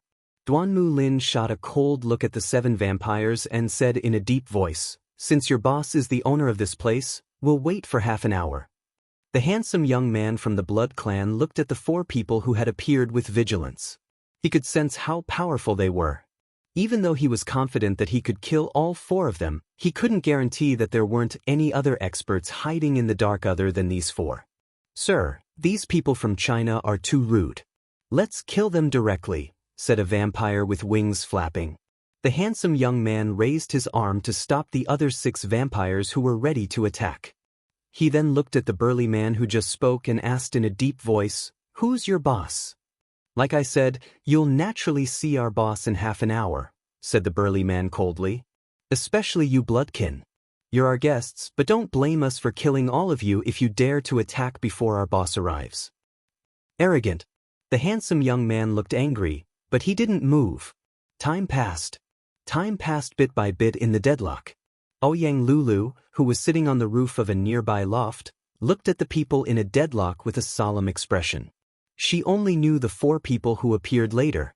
They were Tan Xiu's men who stayed in the Paradise Club to protect the place. She had seen vampires before because she had Shanjena, a vampire who lived in the Paradise Club. However, Moe had sucked a lot of her blood yesterday, so she went to find Han Jin Tong out of anger and was not here. Alas, it would be great if Tan Xiu was here. They dared to fight in my place and seriously affected my business. Throw them all out. Ouyang Lulu yawned and looked at her mobile phone screen with a bored expression. More than 20 minutes later, Ouyang Lulu's spirit suddenly jolted because she saw another car driving over in a hurry. Although she didn't know who was inside the car, at least it was better than wasting time like this. It's really lively here. I hope someone more powerful comes. Ouyang Lulu imagined. However, just as she saw the car stop near the crowd and the door open, a pleasantly surprised look appeared in her eyes. Because she recognized that it was Tan Xiu who came back. Tan Xiu's appearance attracted everyone's attention in the vicinity. However, his brows slightly furrowed when he saw the two collapsed buildings around him and the chaotic scene caused by the fight. Senior Duanmu, this matter is over. You'll solve the repair problem. Duanmu Lin glared at Tan Xiu snappily and said, I already guessed who the boss they were talking about was after they appeared. I never thought that this Paradise Manor turned out to be your property. However, our Special Abilities Bureau is not short of money. Compensate. Tang Xiu let out a faint smile and looked at the handsome blonde youth. Then he indifferently said, I don't give a damn where you come from, Bloodkin. You've messed up our place, so you must pay for it. I heard that you Bloodkin have a lot of wealth, so you can compensate 100 million. For you? Asked the handsome youth coldly. I'm the owner of this Paradise Club, answered Tan Xiu. The handsome youth looked at Mo next to Tan Xiu and pondered for a moment before saying, I'm willing to compensate as long as you can make these ability users stop troubling us. Tan Xiu sneered and said, judging from your words, you're not here to stir up trouble in China, are you? Chapter 849. The handsome youth retracted his wings, his blood-red eyes and fangs gradually receded. He stared at Tan Xiu for a long while, but eventually didn't act rashly. He still spoke in fluent Mandarin. We came to China to find someone, not to stir up trouble. We wouldn't have killed anyone in China if it wasn't for the people from your Special Abilities Bureau who attacked us first. Killing and sucking blood are the same. Duanmu Lin coldly snorted.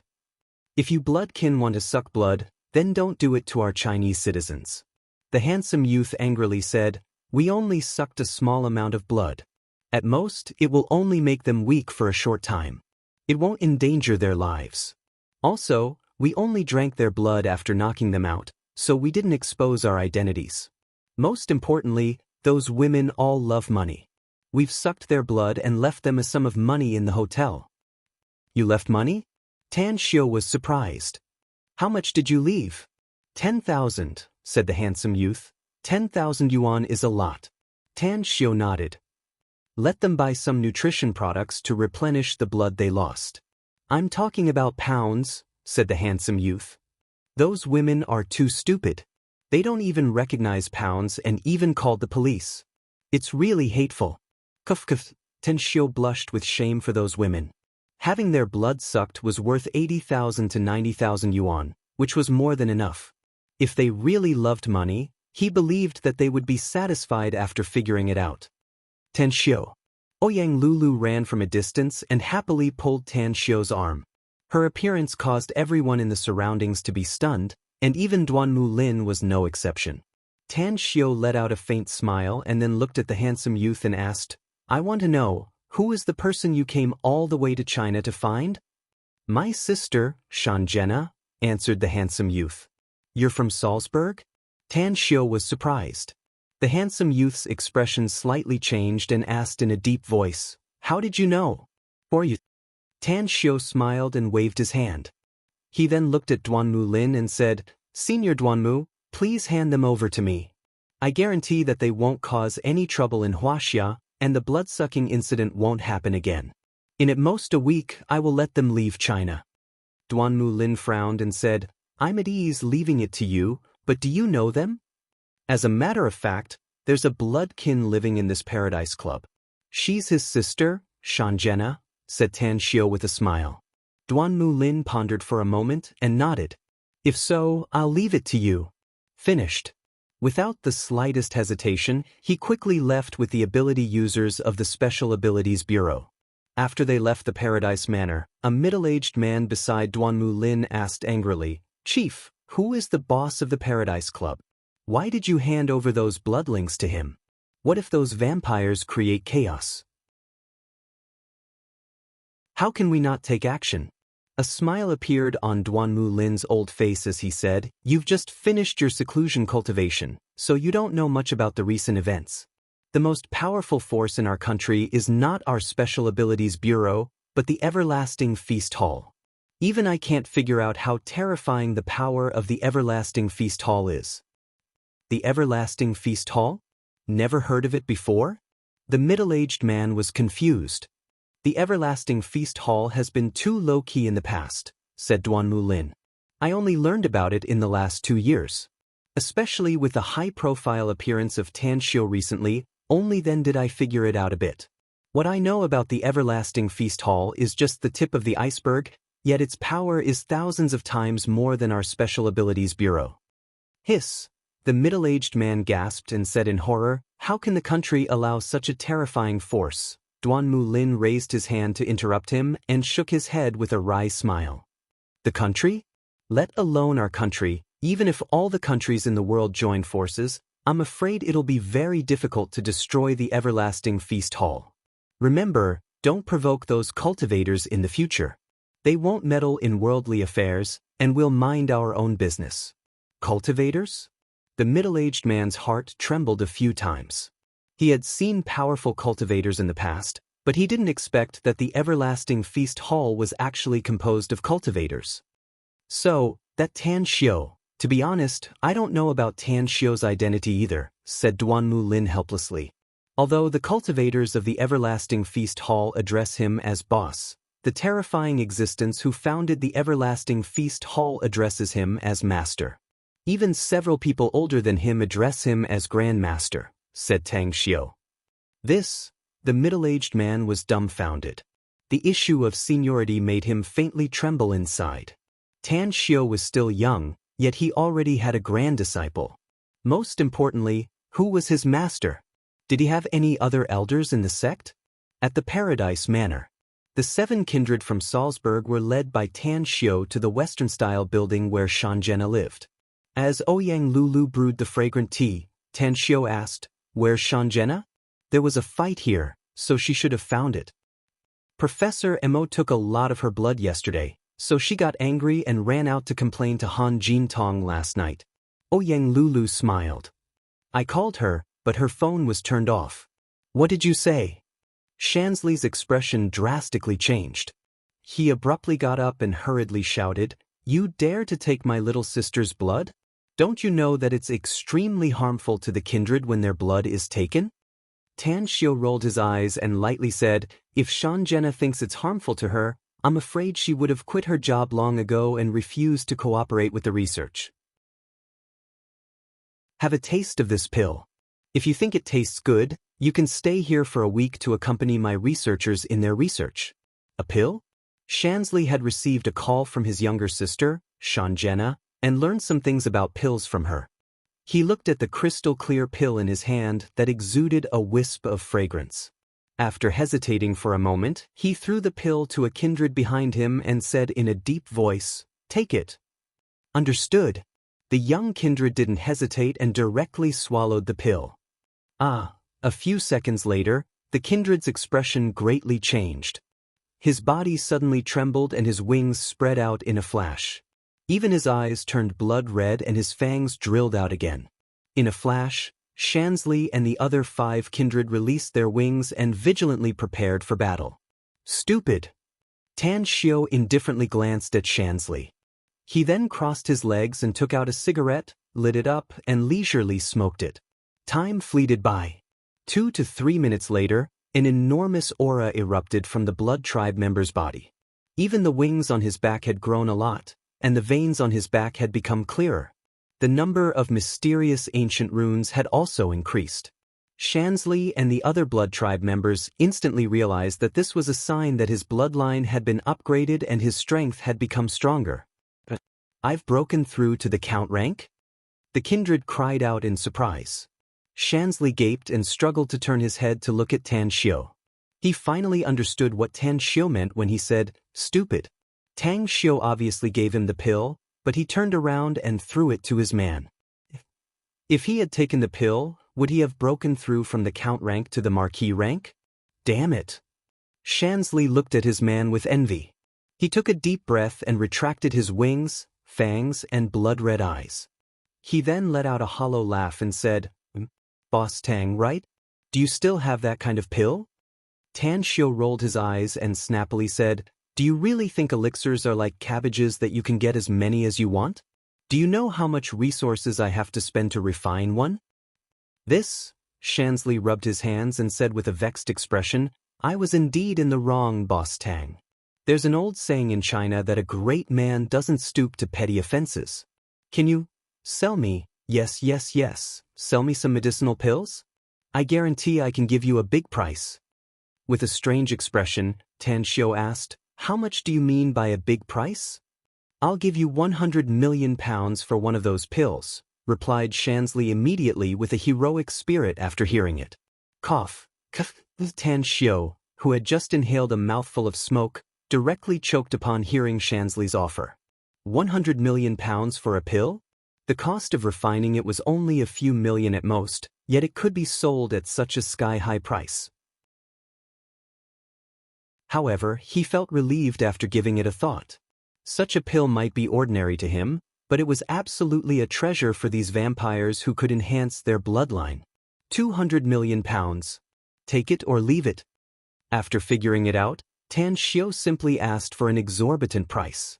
Shansley hesitated for a moment and then firmly nodded. "I'll buy it. How many do you have?" 100, answered Tan Xiu. "How many?" Shansley shivered and looked at Tan Xiu in amazement. 100, repeated Tan Xiu. Shansley opened his mouth and immediately gritted his teeth. "I'll buy all of them if your pills have the same effect as the one just now. But 20 billion pounds is not a small amount, and I'll need half a month to gather the money." Tan Xiu nodded casually on the surface, but he was secretly shocked inwardly. It must be noted that 20 billion pounds was nearly 200 billion renminbi. How could these vampires have such a huge amount of wealth? Even if they had accumulated a lot of wealth for hundreds and thousands of years, they shouldn't be so extravagant, right? Suddenly, Tan Xiu seemed to realize something and said, "If you can't come up with so much cash, you can actually use things to pay for it. For example, emeralds, agates, gold, silver, and jewelry. Or precious ores or precious herbs. If you have high-level fierce beast corpses, you can also take them to exchange."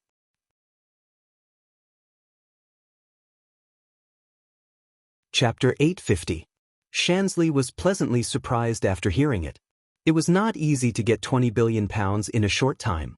Even if he sold the treasures he had accumulated for thousands of years in Salzburg, it would be very strenuous to pay this amount.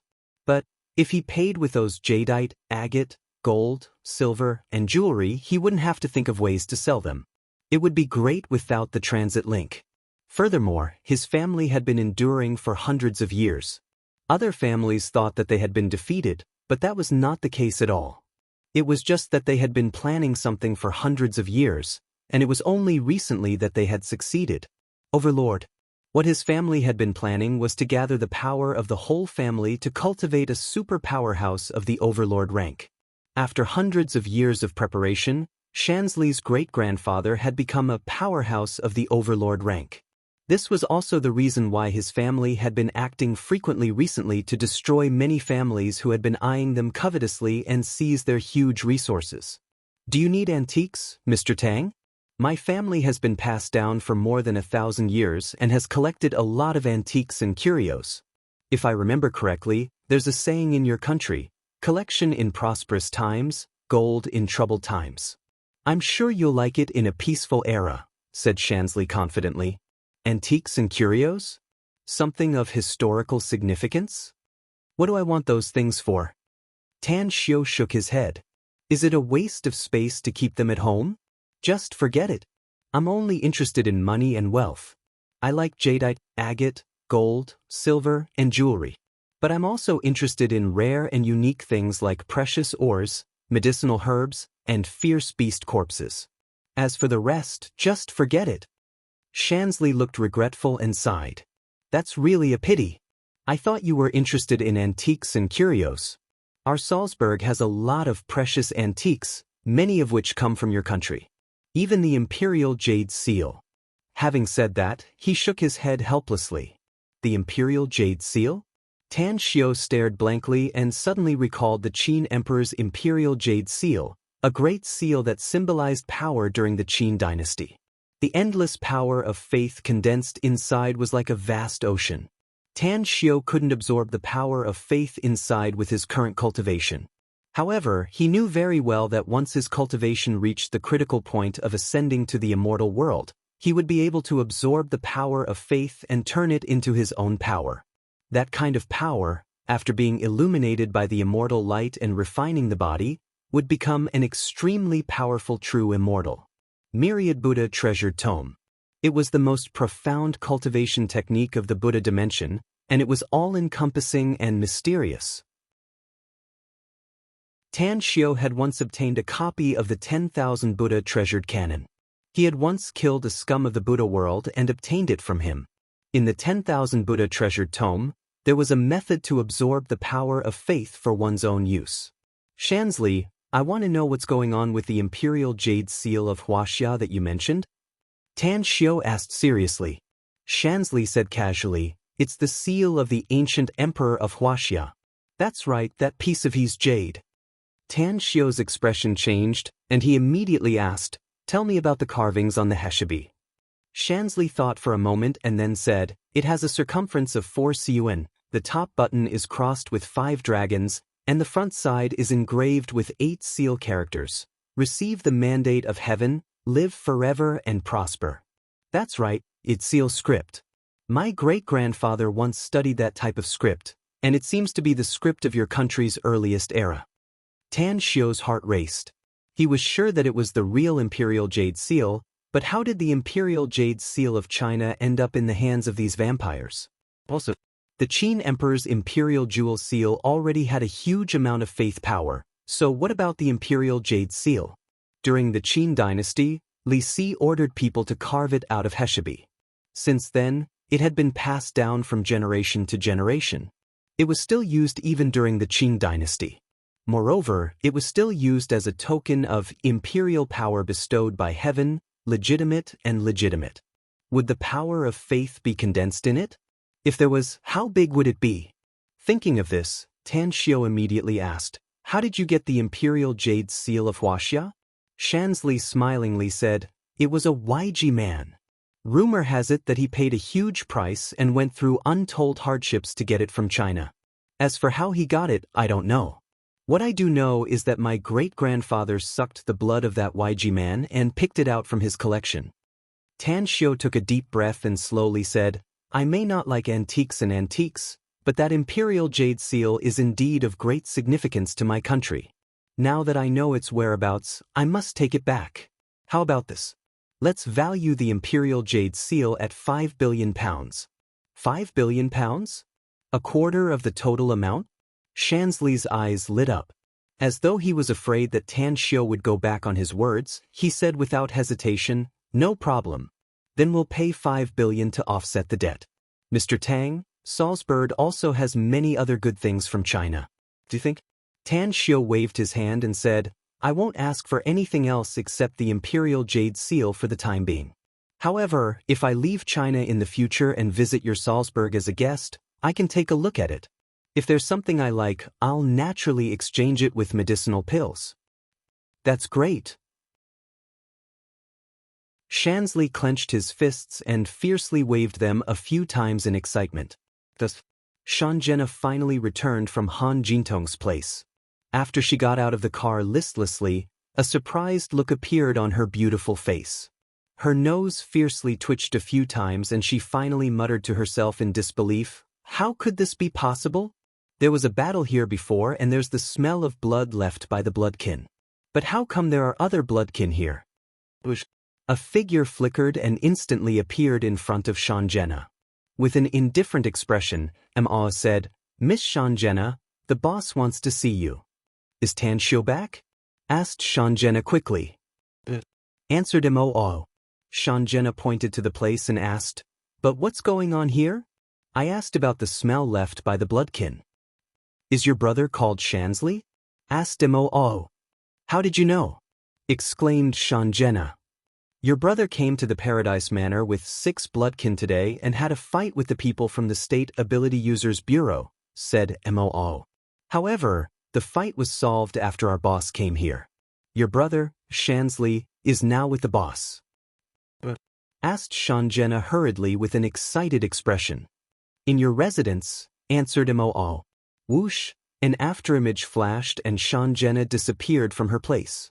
Inside the Western-style building, Shanjena and Shansley were reunited, so Tang Xiu didn't disturb them. After bidding farewell, he followed Ouyang Lulu to her residence. Before he could catch his breath, his mobile phone rang. Upon seeing that it was Miao Wenong calling, Tan Xiu hesitated for a moment before he picked it up.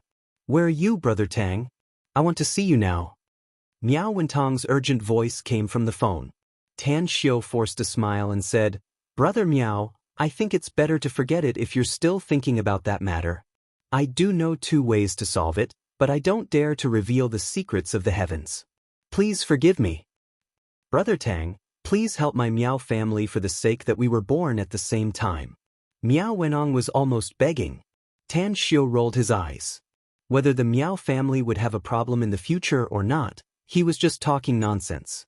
He did it to scare Miao Wentong and make him severely punish his nephew. But now, it seemed that he had really scared him. Come to the Paradise Manor. All right. After hanging up the phone, Tan Xiu forced a smile and went to Ouyang Lulu's big bed. He shook his head and forced a smile. Lulu, do you think it's wrong to scare a friend?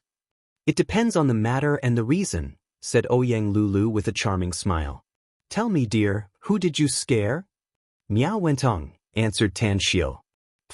Ouyang Lulu couldn't help laughing and smilingly said, Don't you two have a good relationship? What did you scare him about? Listening to his tone when he called you just now, it seems that he's very scared. Tan Xiu roughly explained the whole story and finally said with a helpless expression, My main purpose was to make him clean up his nephew for me. Who would have thought that Miao Wenong would really believe my nonsense and want me to help his Miao family? He went to block the door early in the morning. I barely managed to get through it, and now he's looking for me again in the middle of the night. Ouyang Lulu was amused by Tan Xiu's words and charmingly laughed again and again. After a while, she stopped laughing and said, Dear, you're really amazing. Even a big shot like Miao Wentong was fooled by you. In fact, this problem is very easy to solve. If Miao Wenong really asks for your help, just make up some nonsense or do something to fool him. That's exactly what I mean. Tan Xiu nodded. Half an hour later, Miao Wentong hurried to the Paradise Club with 2 of his men. When he saw Tan Xiu in the spacious dining room, he directly brought 2 beautifully packaged gift boxes and placed them in front of Tan Xiu, saying with a bitter expression, Brother Tang, these are the heirlooms of my Miao family. My ancestors had a hard time getting these 2 treasures. These 2 things are yours as long as you can help my Miao family overcome this crisis. Cough, cough. With a bit of embarrassment inside, Tan Xiu coughed a few times and said, Please don't. These are the heirlooms of your Miao family. How can I take them? Brother Miao? Miao Wenong interrupted Tan Xiu and said with all seriousness, Brother Tang, if you don't take them, you'll be looking down on your brother Miao. I'm begging you. Can you accept them? Tan Xiu opened his mouth, but he swallowed back the words he was about to say.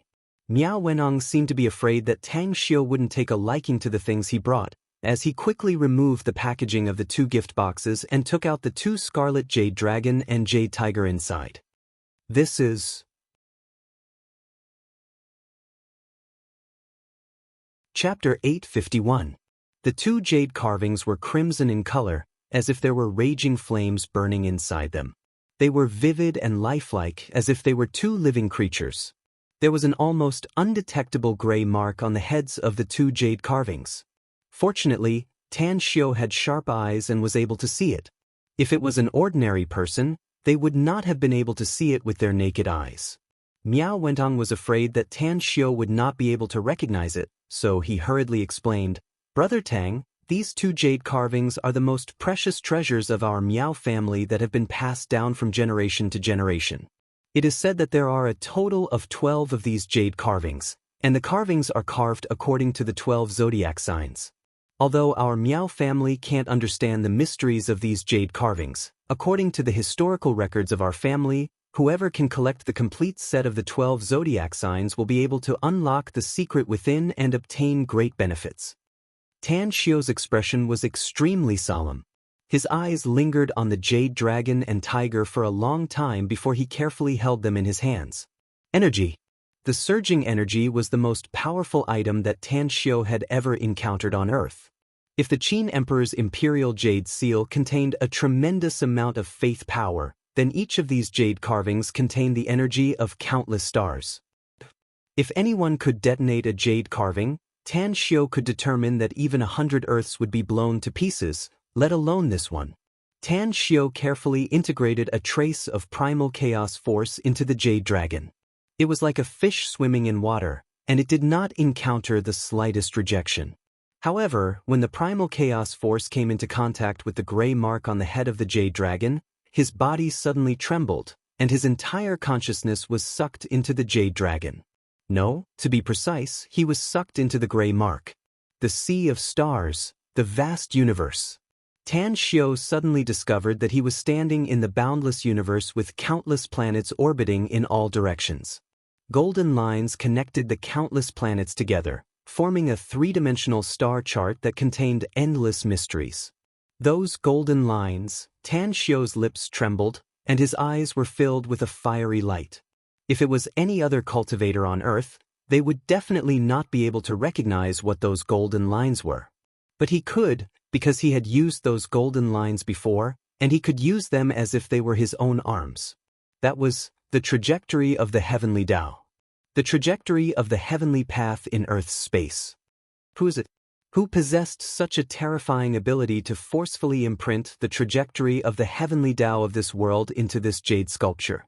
I can't do it. I was once a paragon in the immortal world, and I possessed the power to destroy the heavens and extinguish the earth. But I can't do it. Unless it's a god who has broken through the shackles of the immortal world and broken through to a higher plane of existence, only then can it be done, right? Could it be that there was once a real god on Earth? If a god was not born and bred in this world, it would be impossible for him to imprint the path of the heavenly Tao of this world into the jade sculpture. Because no matter how terrifying the true gods from the outside world are, they can only destroy this land and cannot control the rules of this land. Breaking is easy, but controlling is hard. Suddenly, the pain in Tang Xiu's mind was like being pricked by needles, causing his consciousness to instantly withdraw from the cosmic space. At this moment, not only did he spurt out a mouthful of blood, but his eyes, ears, and nostrils were also bleeding. "Brother Tang." Miao Wentong looked horrified and hurriedly called out. Tan Xiu sniffed his mind and shook his head. "I'm fine. It's just a backlash. Brother Miao, these two jade sculptures are really precious, so precious that it's very difficult to control them even if one cultivates for thousands of years. I won't hide it from you. Even an immortal who has ascended to the immortal world, or even a real perfected golden immortal, can't fully control them." "Unless what?" asked Miao Wentong hurriedly. "Unless one becomes a paragon in the immortal world," replied Tan Xiu. "Only then can one barely control them. If my guess is correct, once we find the other 10 jade sculptures and gather a total of 12 sets, we can help a paragon in the immortal world smoothly cross the heavenly tribulation, break the shackles of the immortal world, and ascend to the god's realm." Miao Wentong gasped. Immortals were already very far away from him, let alone the paragon at the peak of the immortal world, as well as the unreachable god's realm. "Brother Tang, do the immortal world and the god's realm really exist?" asked Miao Wentong cautiously. Tan Xiu shot him a deep look and solemnly nodded. I don't want to hide it from you anymore. Apart from the space where our Earth is, there are indeed higher levels of space, such as the immortal world, Buddha realm, demon realm, ghost realm, spirit realm, and many others. Above these worlds is the gods' realm, where demons, devils, ghosts, monsters, immortals, Buddhas, saints, and many other races exist at the same time. Let me put it this way. If our Earth's space is like a grain of sand, then the immortal world is the area of the Milky Way, and the gods' realm is the area of the vast universe. Miao Wentong's body trembled and his breathing was rapid as he asked, Brother Tang, can you tell me how you know this? It's not convenient for me to tell you for the time being. Tan Xiu shook his head. But give me some time. I'll naturally tell you everything when I shatter the void and ascend to the immortal world one day. Shatter the void? Ascend to the immortal world? Miao Wentong's whole body froze as though he was struck by lightning. Tan Xiu looked at the two jade carvings with infatuation. After a long time, he slowly said, How about we make a deal, Brother Miao? What deal? Asked Miao Wentong. Give me these two jade carvings and I'll give you a real immortal cultivation technique, said Tan Xiu. You can definitely see the hope of ascending to the immortal world if you cultivate well in the future. How about this? I assure you that I'll protect you until you become a late-stage golden core expert. Late-stage golden core? Legendary existences? Miao Wenong almost shouted in agreement, but he recalled the purpose of meeting Tan Xiu this time and immediately said, Brother Tang, about the catastrophe that will befall my Miao family in a few years, I'll help solve it together, said Tan Xiu in a deep voice. Deal, said Miao Wentong excitedly. He had just weighed the pros and cons inwardly and figured out some things. These two jade carvings were obviously of great help to Tan Xiu, but they were of no use to him and the Miao family. Instead of keeping them in the family and passing them down from generation to generation without any other use, it was better to make a deal with Tan Xiu and exchange them for a great immortal opportunity. 2 hours later, Tan Xiu imparted a cultivation technique from the immortal world to Miao Wentong. He looked at his pleasantly surprised face and seriously said, You already have the foundation of cultivation. If you practice this immortal cultivation technique, you can take your cultivation a step further in a short time. However, haste makes waste. You must cultivate diligently in the future, and I'll provide you with a steady stream of cultivation resources. As long as you work hard, I can guarantee that you'll become a late-stage golden core expert in 10 years. 10 years? Late-stage golden core? Miao Wenong was so excited that he nearly cried. Such a great opportunity was something he never dared to imagine before. Even though he had learned an immortal cultivation technique at this moment, he still felt like he was dreaming. My Miao family, Miao Wentong recalled the purpose of his visit this time. There are 2 ways. First, the Miao family will not have any new members for 3 years, said Tan Xiu. Then each of them will have 1 hand and 1 foot cut off. Only then can the Miao family's extermination disaster be averted. Miao Wentong's expression greatly changed and he hurriedly asked, What about the second one? Fate comes and goes, all because of one person, said Tan Xiu. Shave off his black hair and remove him from the Miao family's genealogy book. Drive him out of the Miao family and out of China. As long as he never sets foot in China for the rest of his life, the Miao family's safety can be guaranteed. Miao Jinlei. Miao Wentong's mind moved and he immediately chose the second option. Had it been before, even if Miao Wentong believed in Tan Xiu, he could only believe 99% of it and still didn't dare to believe it. But ever since Tan Xiu taught him an immortal cultivation technique, he truly realized how terrifying Tan Xiu's means were. Brother Tang, I know what to do, said Miao Wentong solemnly. Tan Xiu nodded. He took out a bottle of pills and handed it to Miao Wenong, saying, There are 10 essence amassing pills inside. Take 1 every half a month. After you've taken all of them, your cultivation should be able to break through to the late stage of foundation establishment. 5 months later, go to Jingmen Island's Everlasting Feast Hall to find Ji Qing. She'll give you the pills you need later. All right. Thank you, Brother Tang. Miao Wenong took the bottle excitedly and thanked him from the bottom of his heart. Tan Xiao shook his head and sighed inwardly. As a matter of fact, he had taken advantage of Miao Wenong, and it was a huge advantage. However, he could only help him this much for the time being. He would help him if he had any difficulties in the future. The night was hazy. In the parking lot of the Paradise Club, Tan Xiao dropped Miao Wenong off and asked the question he wanted to know the most. Brother Miao, does your Miao family only have the dragon and tiger jade carvings of the 12 zodiac jade carvings? Where can I find the other jade carvings if I want them? My Miao family really only has these two, said Miao Wenong. But if you really want them, I can help you look for them in secret. I'll immediately tell you once I get the news, said Miao Wenong. Tan Xiao thought for a moment before he shook his head and said, You don't need to look for them in secret. You can look for them openly. As long as the rest of the jade carvings are still in China, I believe you'll be able to find them soon. Let's do it this way. I'll post a reward for anyone who has the jade carvings. I'll pay $100 million to buy them.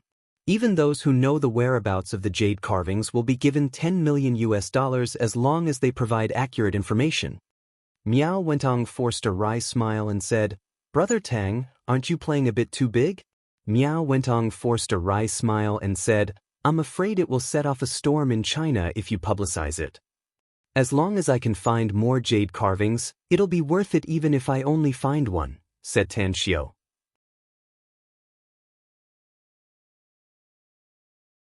Chapter 852. After sending Miao Wenong away, Tan Xiao immediately went to see Moe and Gui Jianqiu. From them, he learned that the active cells in the bloodkin's blood had been successfully extracted and were now being fused with Chinese medicinal herbs in an attempt to develop medicines that were beneficial to humans. Therefore, Tan Xiao sent someone to get an interspatial ring from Ji Qimei and lent it to Moe for temporary use. For this reason, Shansley and his 6 men ruthlessly bled and stored all the blood in jade bottles in the vacuum interspatial ring.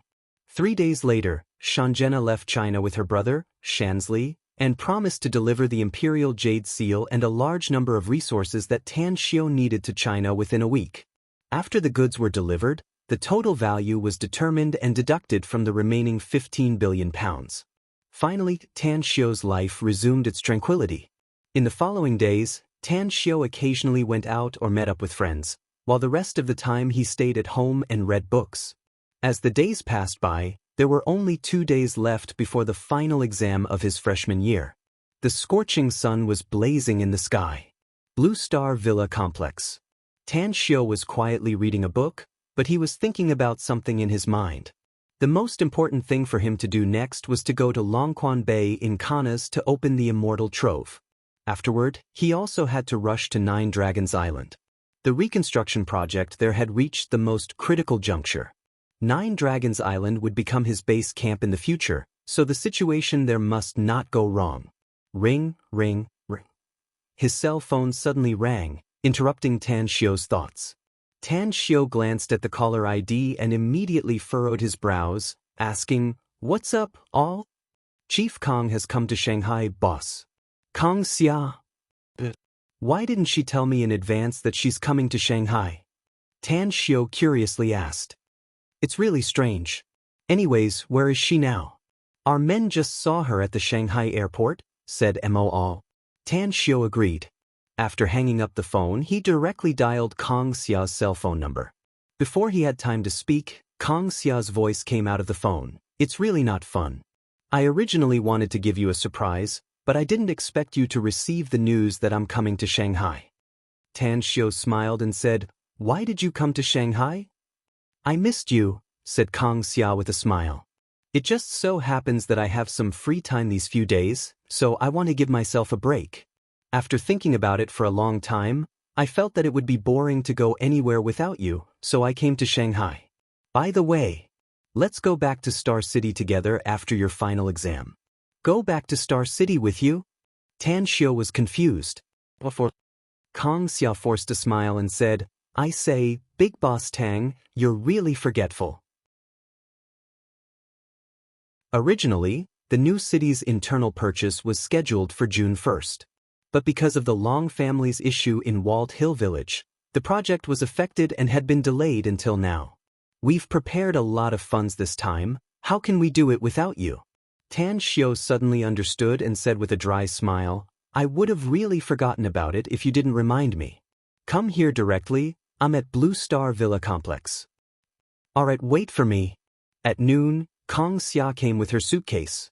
After seeing Tan Xiu, the excitement on her beautiful face was undisguised.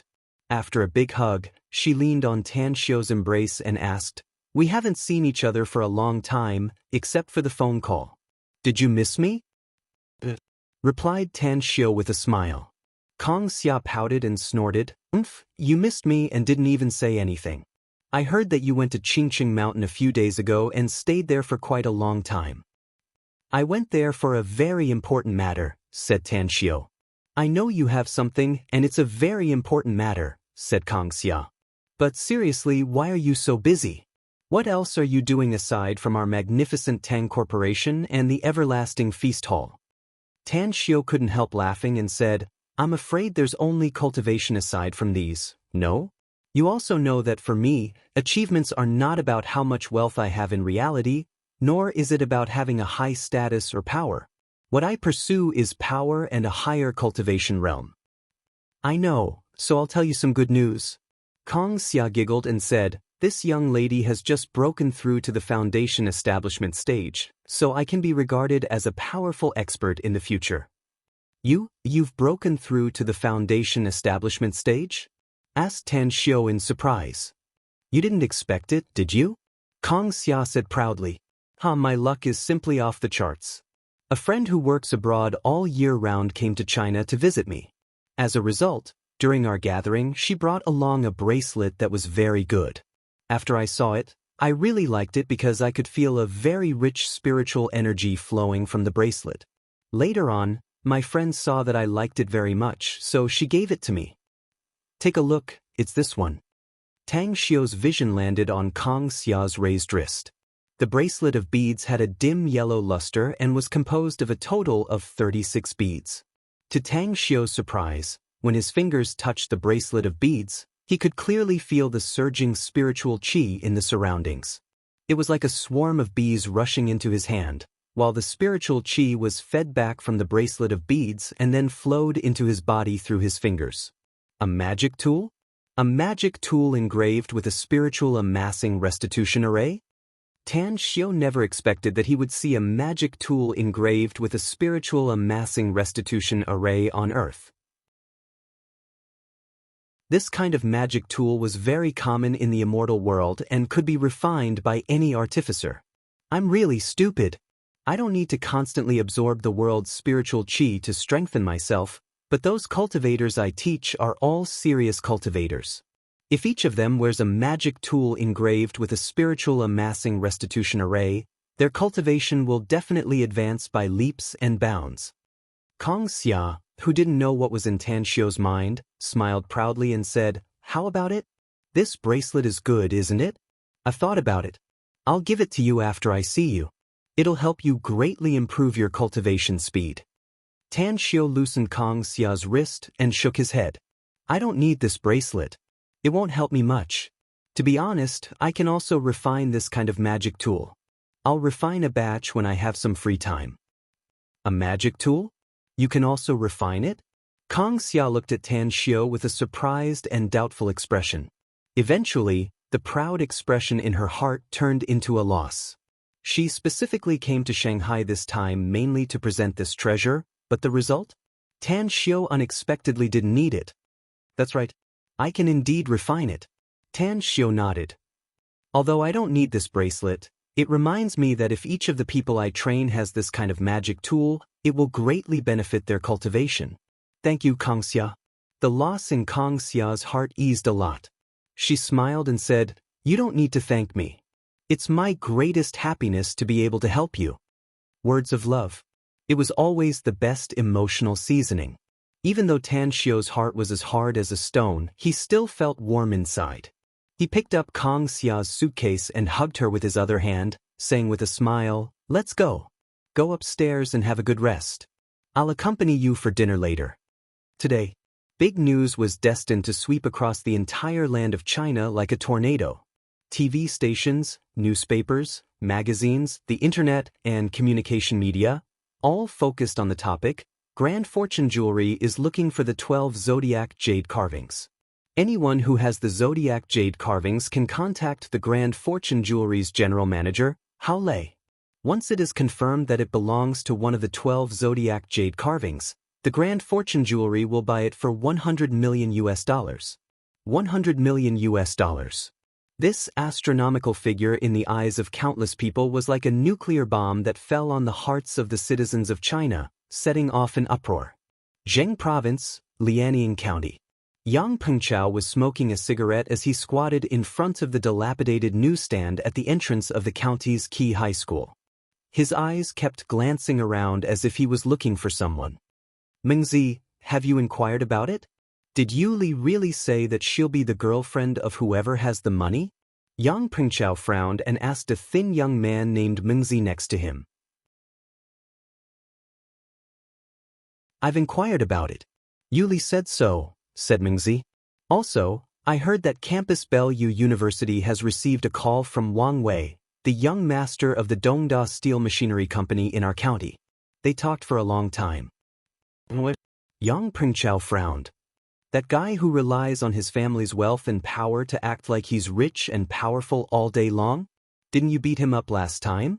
How come he still contacted Yu Li? I beat him once, and he found someone to beat me 3 times, said Mengzi in a low voice. Big bro, you've been in Jing City for 2 years now, and those hoodlums in the county have long given up on us. I didn't tell you before because I was afraid of losing face.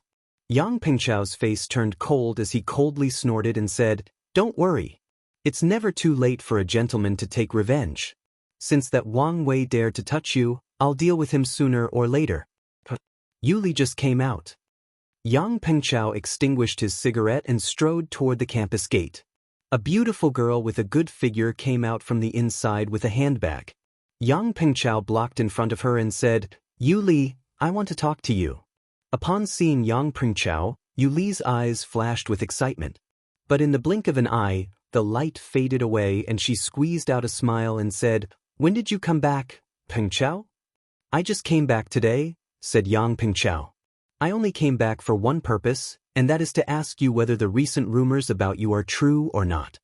The smile on Yu Li's face instantly disappeared. The redness on her beautiful face quickly faded, replaced by a pale and silent expression. Her eyes were a bit flustered, but it didn't escape Yang Pengchao's eyes. Yang Pengchao took out a bank card and handed it over, saying, I know. I haven't earned much money in the past 2 years, but it's still much better than those students. There's 65,000 yuan in this card, which I've accumulated in the past 2 years. Yu Li raised her head and looked at Yang Pengchao with disbelief.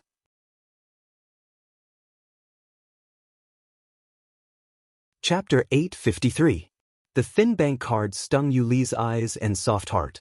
Never in her wildest dreams did she expect that one day she would sell herself for money. Moreover, the person who wanted to buy her turned out to be the boy she grew up with and liked. Yu Li bit her lips and fell silent for half a minute. Then she suddenly looked up and said in a deep voice, 300,000 yuan. I'll be your girlfriend if you give me 300,000 yuan in a week. I'm willing to marry you even if you want me to. Are you crazy? Yang Pengchao angrily shouted. Yu Li let out a sad smile. She finally couldn't control the tears rolling down from her eyes. She sounded like she was about to cry, but she tried her best to restrain her emotions and said, I'm not crazy. I like money. I like the sense of satisfaction money brings me. 300,000 yuan. If you can come up with 300,000 yuan, I'll do anything. But if you don't have enough money, you can stay far away from me and never see me again. Yang Pengchao's heart was also trembling. He also liked Yu Li, but he always put away his inferiority complex due to his poor family conditions. No matter how he mingled in the county, his family's problems were like a chain that made him feel depressed and uncomfortable. The end of his first year of high school. He gave up on continuing his studies and went to Jing City alone. He suffered a lot and suffered a lot.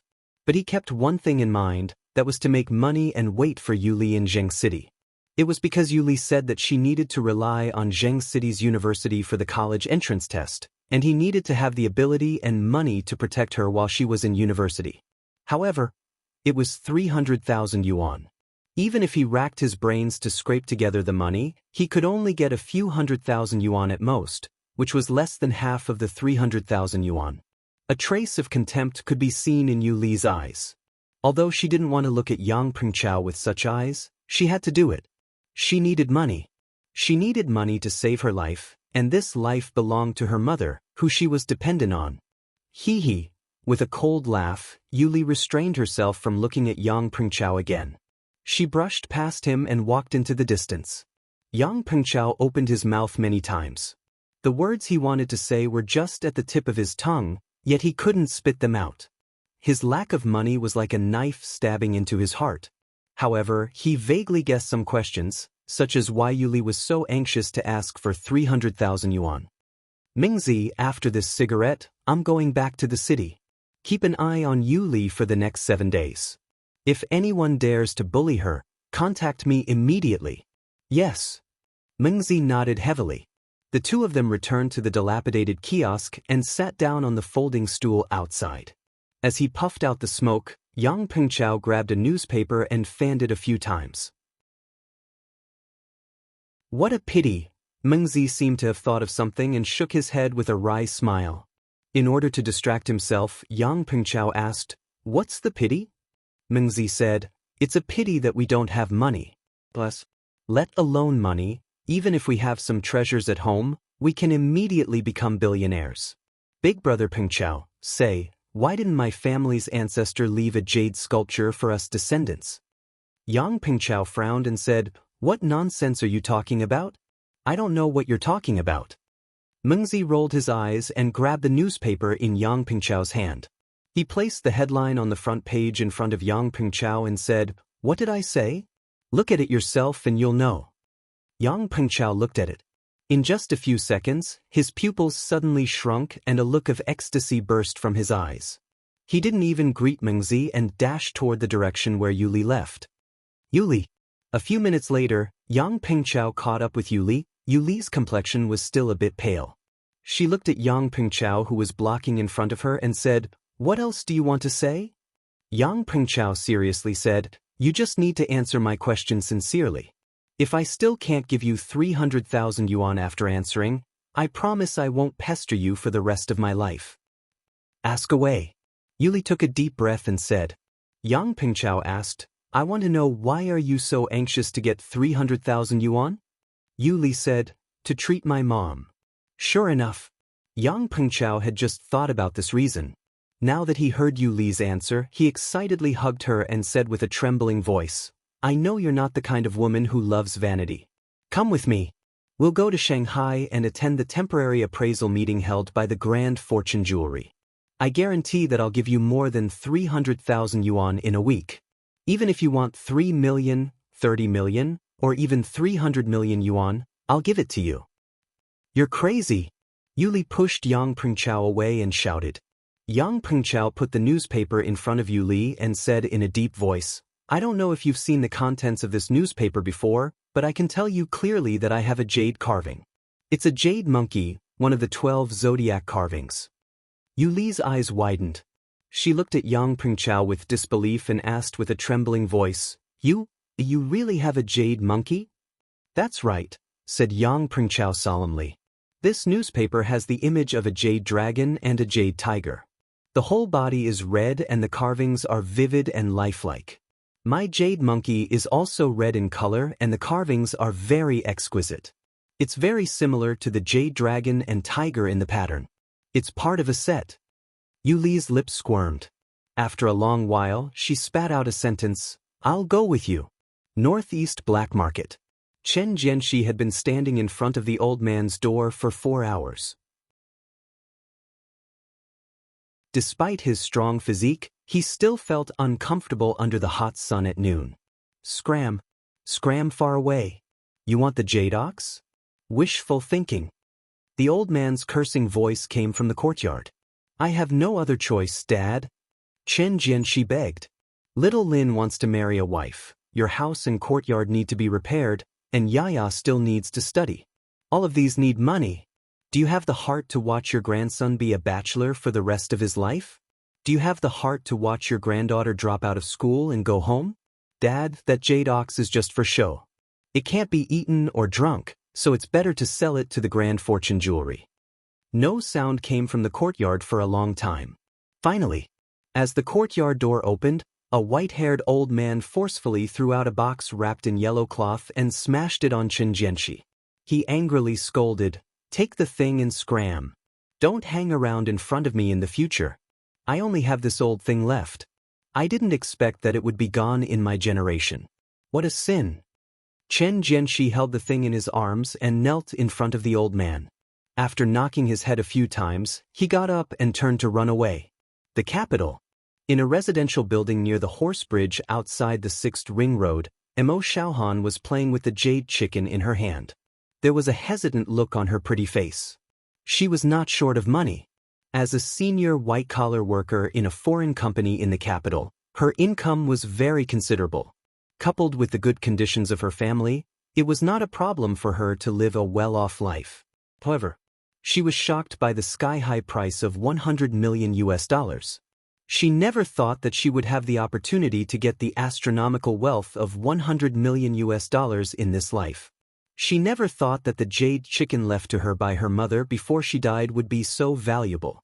Ring, ring, ring. The urgent ringing of the phone interrupted Mo Xiaohan's hesitation. When she grabbed the phone and saw the name displayed on the screen, the corner of her mouth suddenly twitched a few times.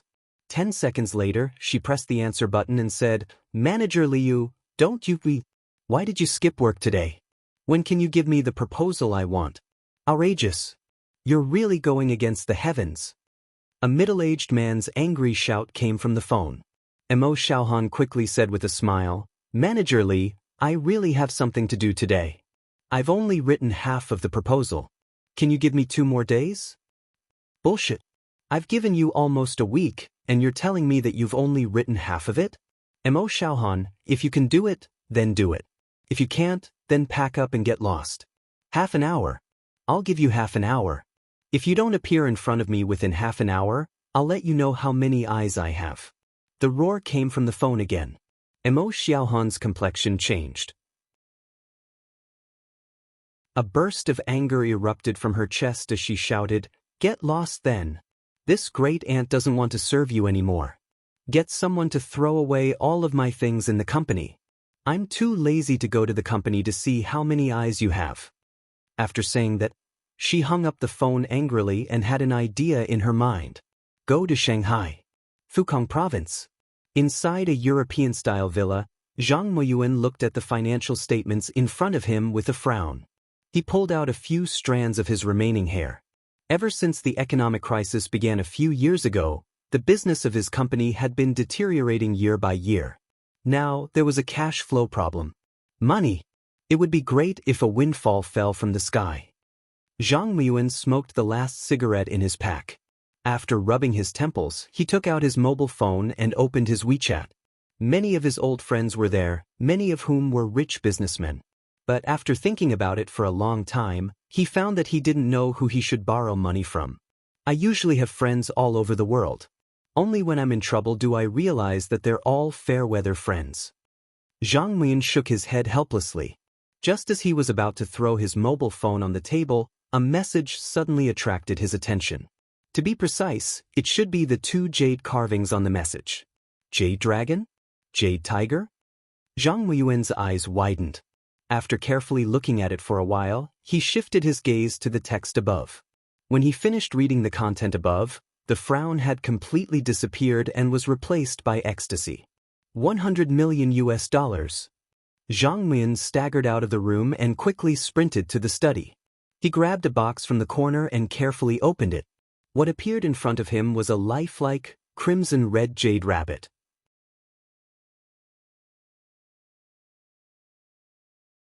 Chapter 854. Magic City. A world-class bustling city, the financial center.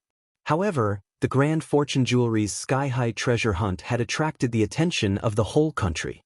Media from all over the country swarmed to this bustling city.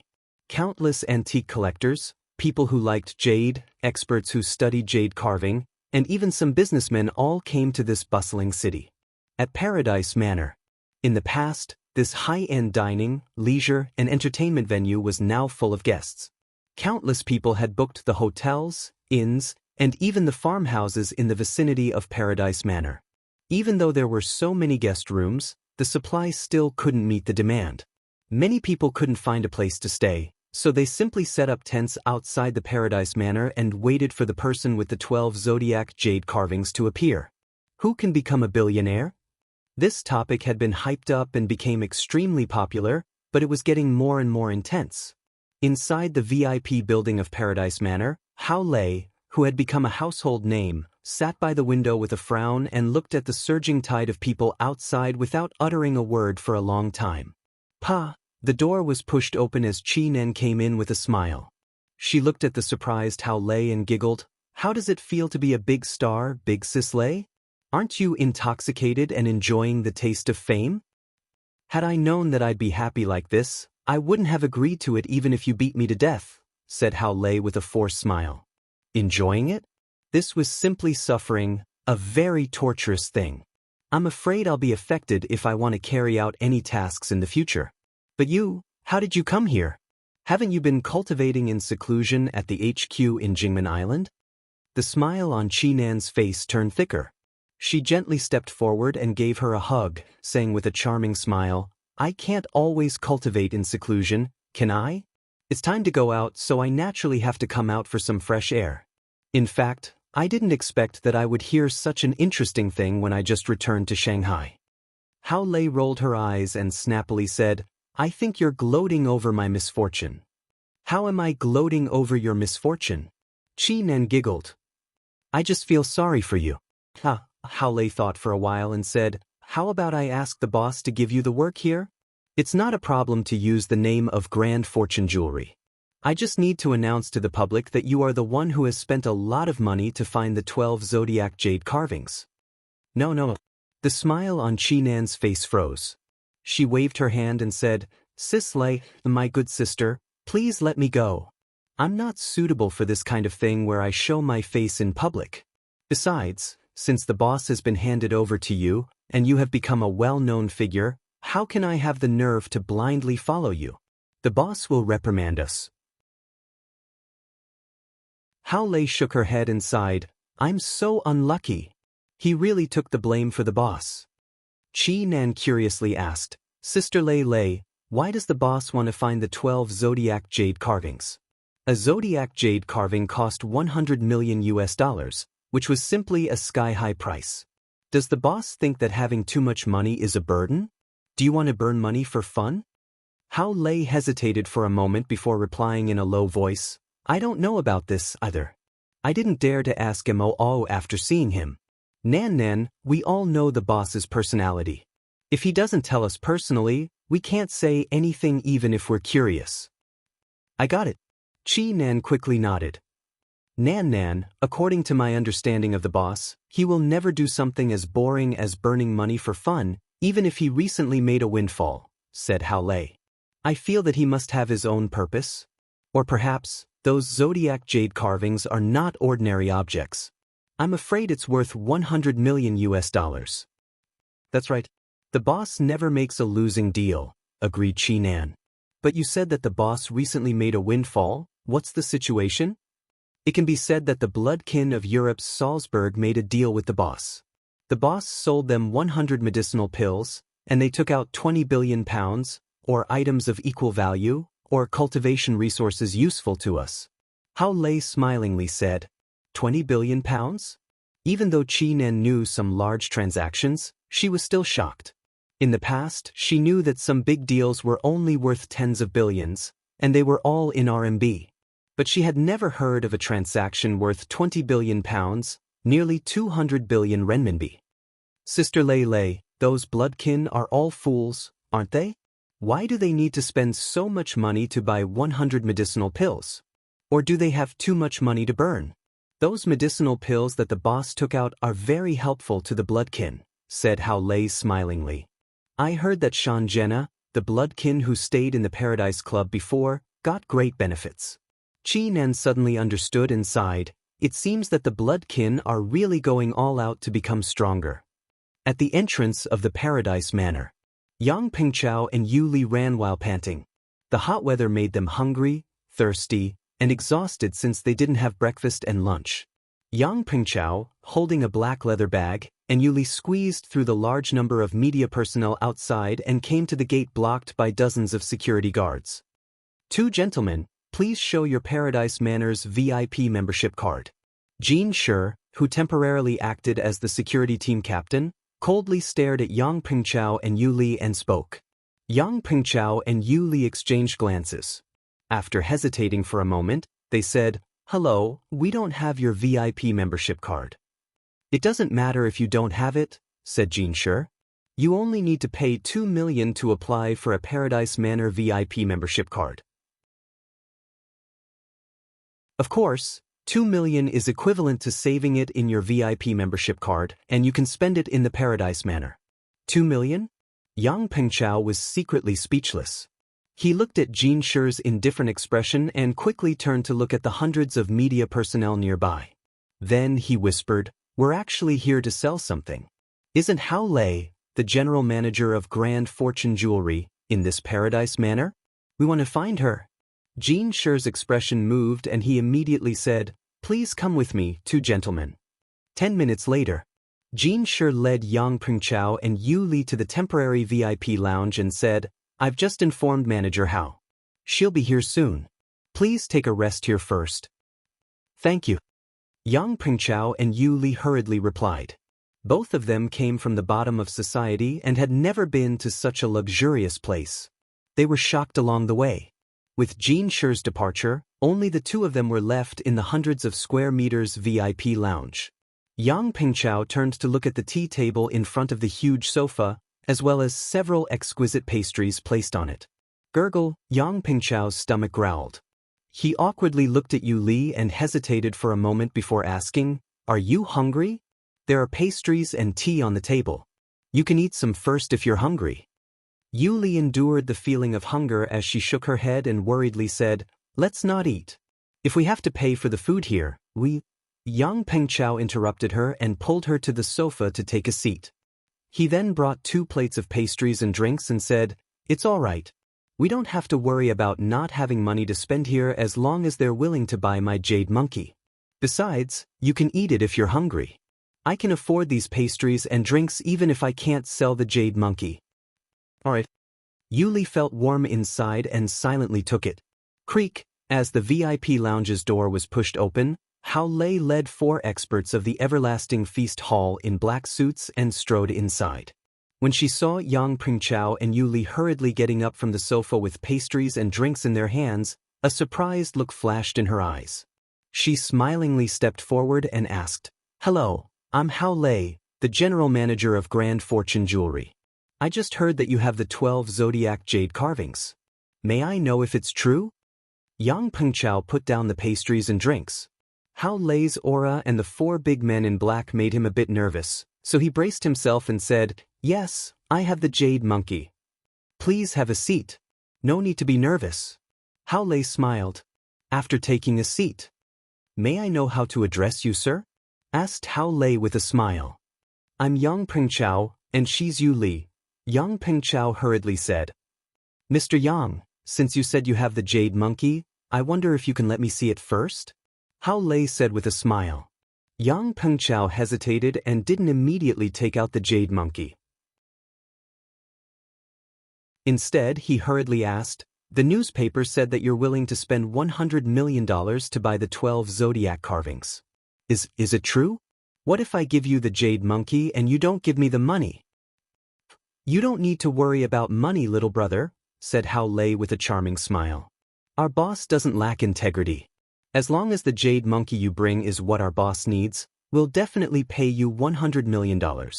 For the sake of your safety, we will even keep your identities a secret." "Really?" Yang Pengchao was pleasantly surprised. "It's more real than real gold." Hao Lei nodded. As Yang Pingchao was about to take out the jade monkey from his black leather bag, Yu Li, who was next to him, suddenly asked, "Big sis Hao Lei, you just said that the person who wants to buy the 12 zodiac jade carvings is your boss?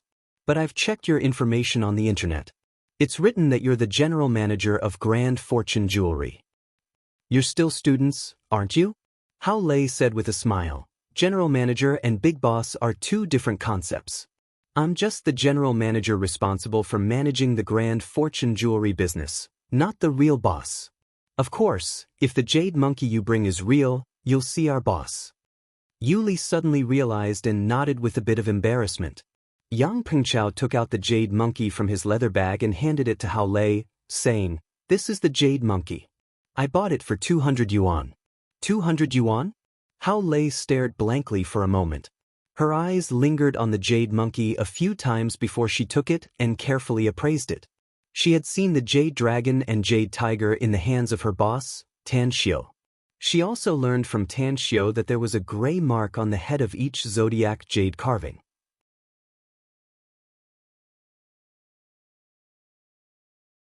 Chapter 855. Hao Lei quietly observed the red jade monkey. As the true essence within her body converged into her eyes, her torch-like eyes looked at the head of the jade monkey. Yes, there are gray traces.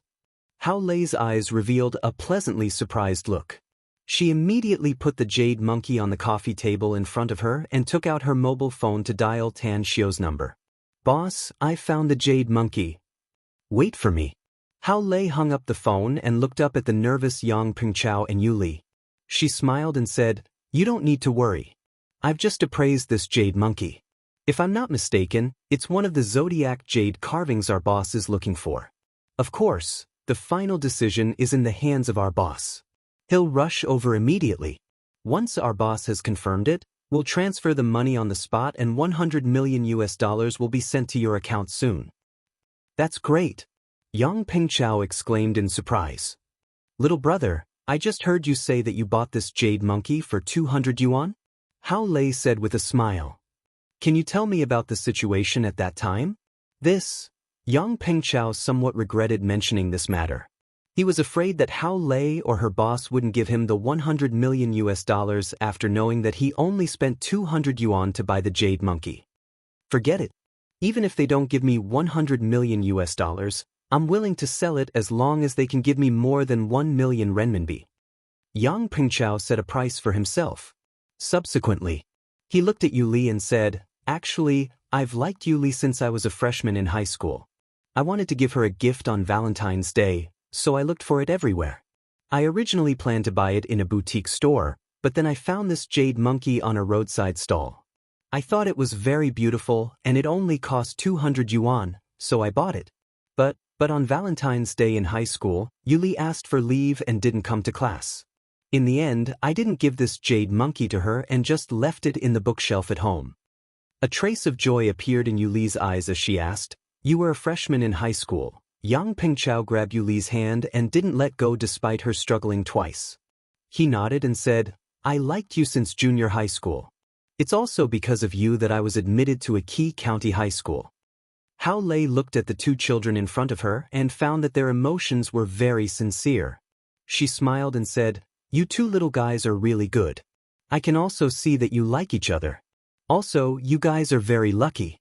$200 can be sold for 100 million USD. God is looking out for you. However, I want to send you a message." Yang Pingchao and Yu Li hurriedly looked at Hao Lei. "Please speak." Hao Lei said, "I've seen too many couples who could go through thick and thin together, but couldn't share the riches and honor together. If our boss appraises the jade monkey as genuine, you will have 100 million US dollars. With such wealth, I hope you won't be blinded by money and lose your mind. Don't lose your most sincere and pure love because of money. You are still young and have too much to lose. But I can tell you that even if you have 100 times more wealth than 100 million US dollars, you may not be able to buy true love." Yang Pingchao glanced at Yu Li before he turned to Hao Lei and said, "I'll keep your words in mind. I'll never give up on her as long as she doesn't abandon me." Yu Li didn't speak, but her grip on Yang Pingchao's hand tightened. 4 o'clock in the afternoon. Tan Xiu hurried to the Paradise Manor. After asking where Hao Lei was, he quickly rushed to the VIP room. To his surprise, the ones who brought the jade monkey turned out to be a couple younger than him. "Boss, this is Yang Pengchao and Shizu Li." Hao Lei greeted them and introduced them to Tan Xiu. Tan Xiu faintly smiled and nodded to the two, saying, "I'm glad to meet you. I'm Tan Xiu, the real owner of the Zodiac statue who wants to buy it at a high price." Yang Pengchao looked at Tan Xiu with a surprised expression. He felt that the man in front of him was a bit familiar, but what surprised him the most was that his boss was so young. Judging from his age, he seemed to be only a few years older than him. "You're Tan Xiu?" Yu Li stared with wide eyes and asked incredulously. "Do you know me?" Tan Xiu said with a smile. Yu Li's small head nodded like a chick pecking rice as she quickly said, "I've read the news about you.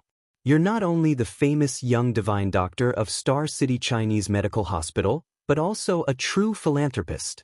"That's right, I just remembered that you're also the big boss of the magnificent Tang Corporation." At the side, Yang Pengchao suddenly sobered up. He just felt that Tan Xiu looked familiar, and after Yu Li's reminder he immediately recalled Tan Xiu's identity. At this moment, despite having entered the society for 2 years and having experienced a lot of hardships, he was still scared. It was Tan Xiu. He was the idol he once worshipped. "You have good eyesight." "That's right. It's me," Tan Xiu said with a smile. "Idol, you have a bodhisattva's heart. Can you save my mommy?" Yu Li hurriedly said. "What?" Tan Xiu was dumbfounded. Didn't he come to buy the jade monkey? How come he suddenly wanted to save her? Yang Pengchao also suddenly realized the matter regarding Yu Li's mother and hurriedly said, "Boss? Boss Tang, Yu Li's mommy is sick. Moreover, it's a very serious case of leukemia. We came all the way to Shanghai to sell the jade monkey just to raise money for her mommy's treatment." Tan Xiu was silent for a moment before he nodded and said, "Remember my private phone number later. After you go back, bring her mommy to Shanghai. Regardless of whether the jade monkey you brought is what I need or not, I'll promise you." "Thank you." "Thank you." Yu Li was so happy that she cried tears of gratitude. Tan Xiu shook his head and motioned Hao Lei to give Yu Li a tissue. Then he said, "Calm your emotions. We still have important things to do. The jade monkey on the table is brought by you, right?" Yang Pengchao was somewhat moved by Tan Xiu's decision, so he immediately said, "Yes, it's us." Tan Xiu reached out and took the jade monkey in his hand. A few seconds later, he was sure that it was one of the 12 zodiac animals he was looking for. Feeling happy, Tan Xiu looked at Hao Lei and said, "Give them their bank accounts and transfer $100 million to them." "No need, Boss Tang," said Yang Pengchao quickly. "You don't need to give us so much money as long as you can cure Yu Li's mother. 1 million RMB will do." Tan Xiu looked at Yang Pengchao in surprise and asked, "Are you really willing to give up $100 million?" Yang Pengchao hesitated for a moment before he firmly nodded and said, "I'm willing to give up as long as you can cure Yu Li's mother." "Are you still a student?" asked Tan Xiu. Yang Pengchao shook his head and said, "I dropped out of high school and worked in Jing City for 2 years." "Do you know what $100 million means to you?" asked Tan Xiu. "I know, but I'm afraid," said Yang Pengchao bitterly. A smile appeared on Tan Xiu's face as he walked toward Yang Pengchao and smilingly said, "Are you interested in working for me in the future?" Yang Pengchao was caught off guard by Tan Xiu's 180-degree change of topic. He blankly asked, "What do you mean by working for you?" "I need smart people, but I need real people," said Tan Xiu with a smile. "Even if you have $10 billion, it's worthless in my eyes. But if you have a good character, you'll be worth $10 billion even if you don't have a penny. So, if you agree, I'll give you a chance to have a meteoric rise as long as you're loyal to me in the future." Yang Pengchao was shaken inwardly as though a thunderclap had exploded inside his heart. Who was Tan Xiu? He was an amazing man in the country. Just the magnificent Tang Corporation alone had a total asset of tens of billions of US. Furthermore, Yang Pengchao had checked the details of the Grand Fortune jewelry on the internet. It was also a large jewelry group with tens of billions of US in assets. But now, it seemed that this grand fortune jewelry was also Tan Xiu's property. Yang Pingchao simply couldn't imagine how much wealth Tan Xiu had that others didn't know about. However, such an amazing man, a true super-rich man, unexpectedly thought highly of him and wanted to give him a chance to have a meteoric rise. "I'm willing." Yang Pingchao's lips trembled as he hurriedly replied. Tan Xiu nodded with satisfaction and smilingly said, "Give your account number to Hao Lei. Tell her to transfer $100 million to your account. Also, I can see that you're very tired, so you can stay and rest in the Paradise Manor. I'll send someone to book a room for you. Everything here is free of charge." Yang Pingchao was dumbfounded. He didn't understand why Tan Xiu still mentioned the $100 million. In order to figure it out, he hesitated and asked, "Do you really want to give me $100 million?" Tan Xiu said seriously, Tan Xiu, value integrity the most. I'll never go back on my words. Since you're willing to sell the jade monkey to me, I must pay you $100 million. After saying that, Tan Xiu took the jade monkey and turned to walk outside. When he went outside, he looked at Hao Lei, who followed him out, and said, "Immediately spread the news that the jade monkey has been found.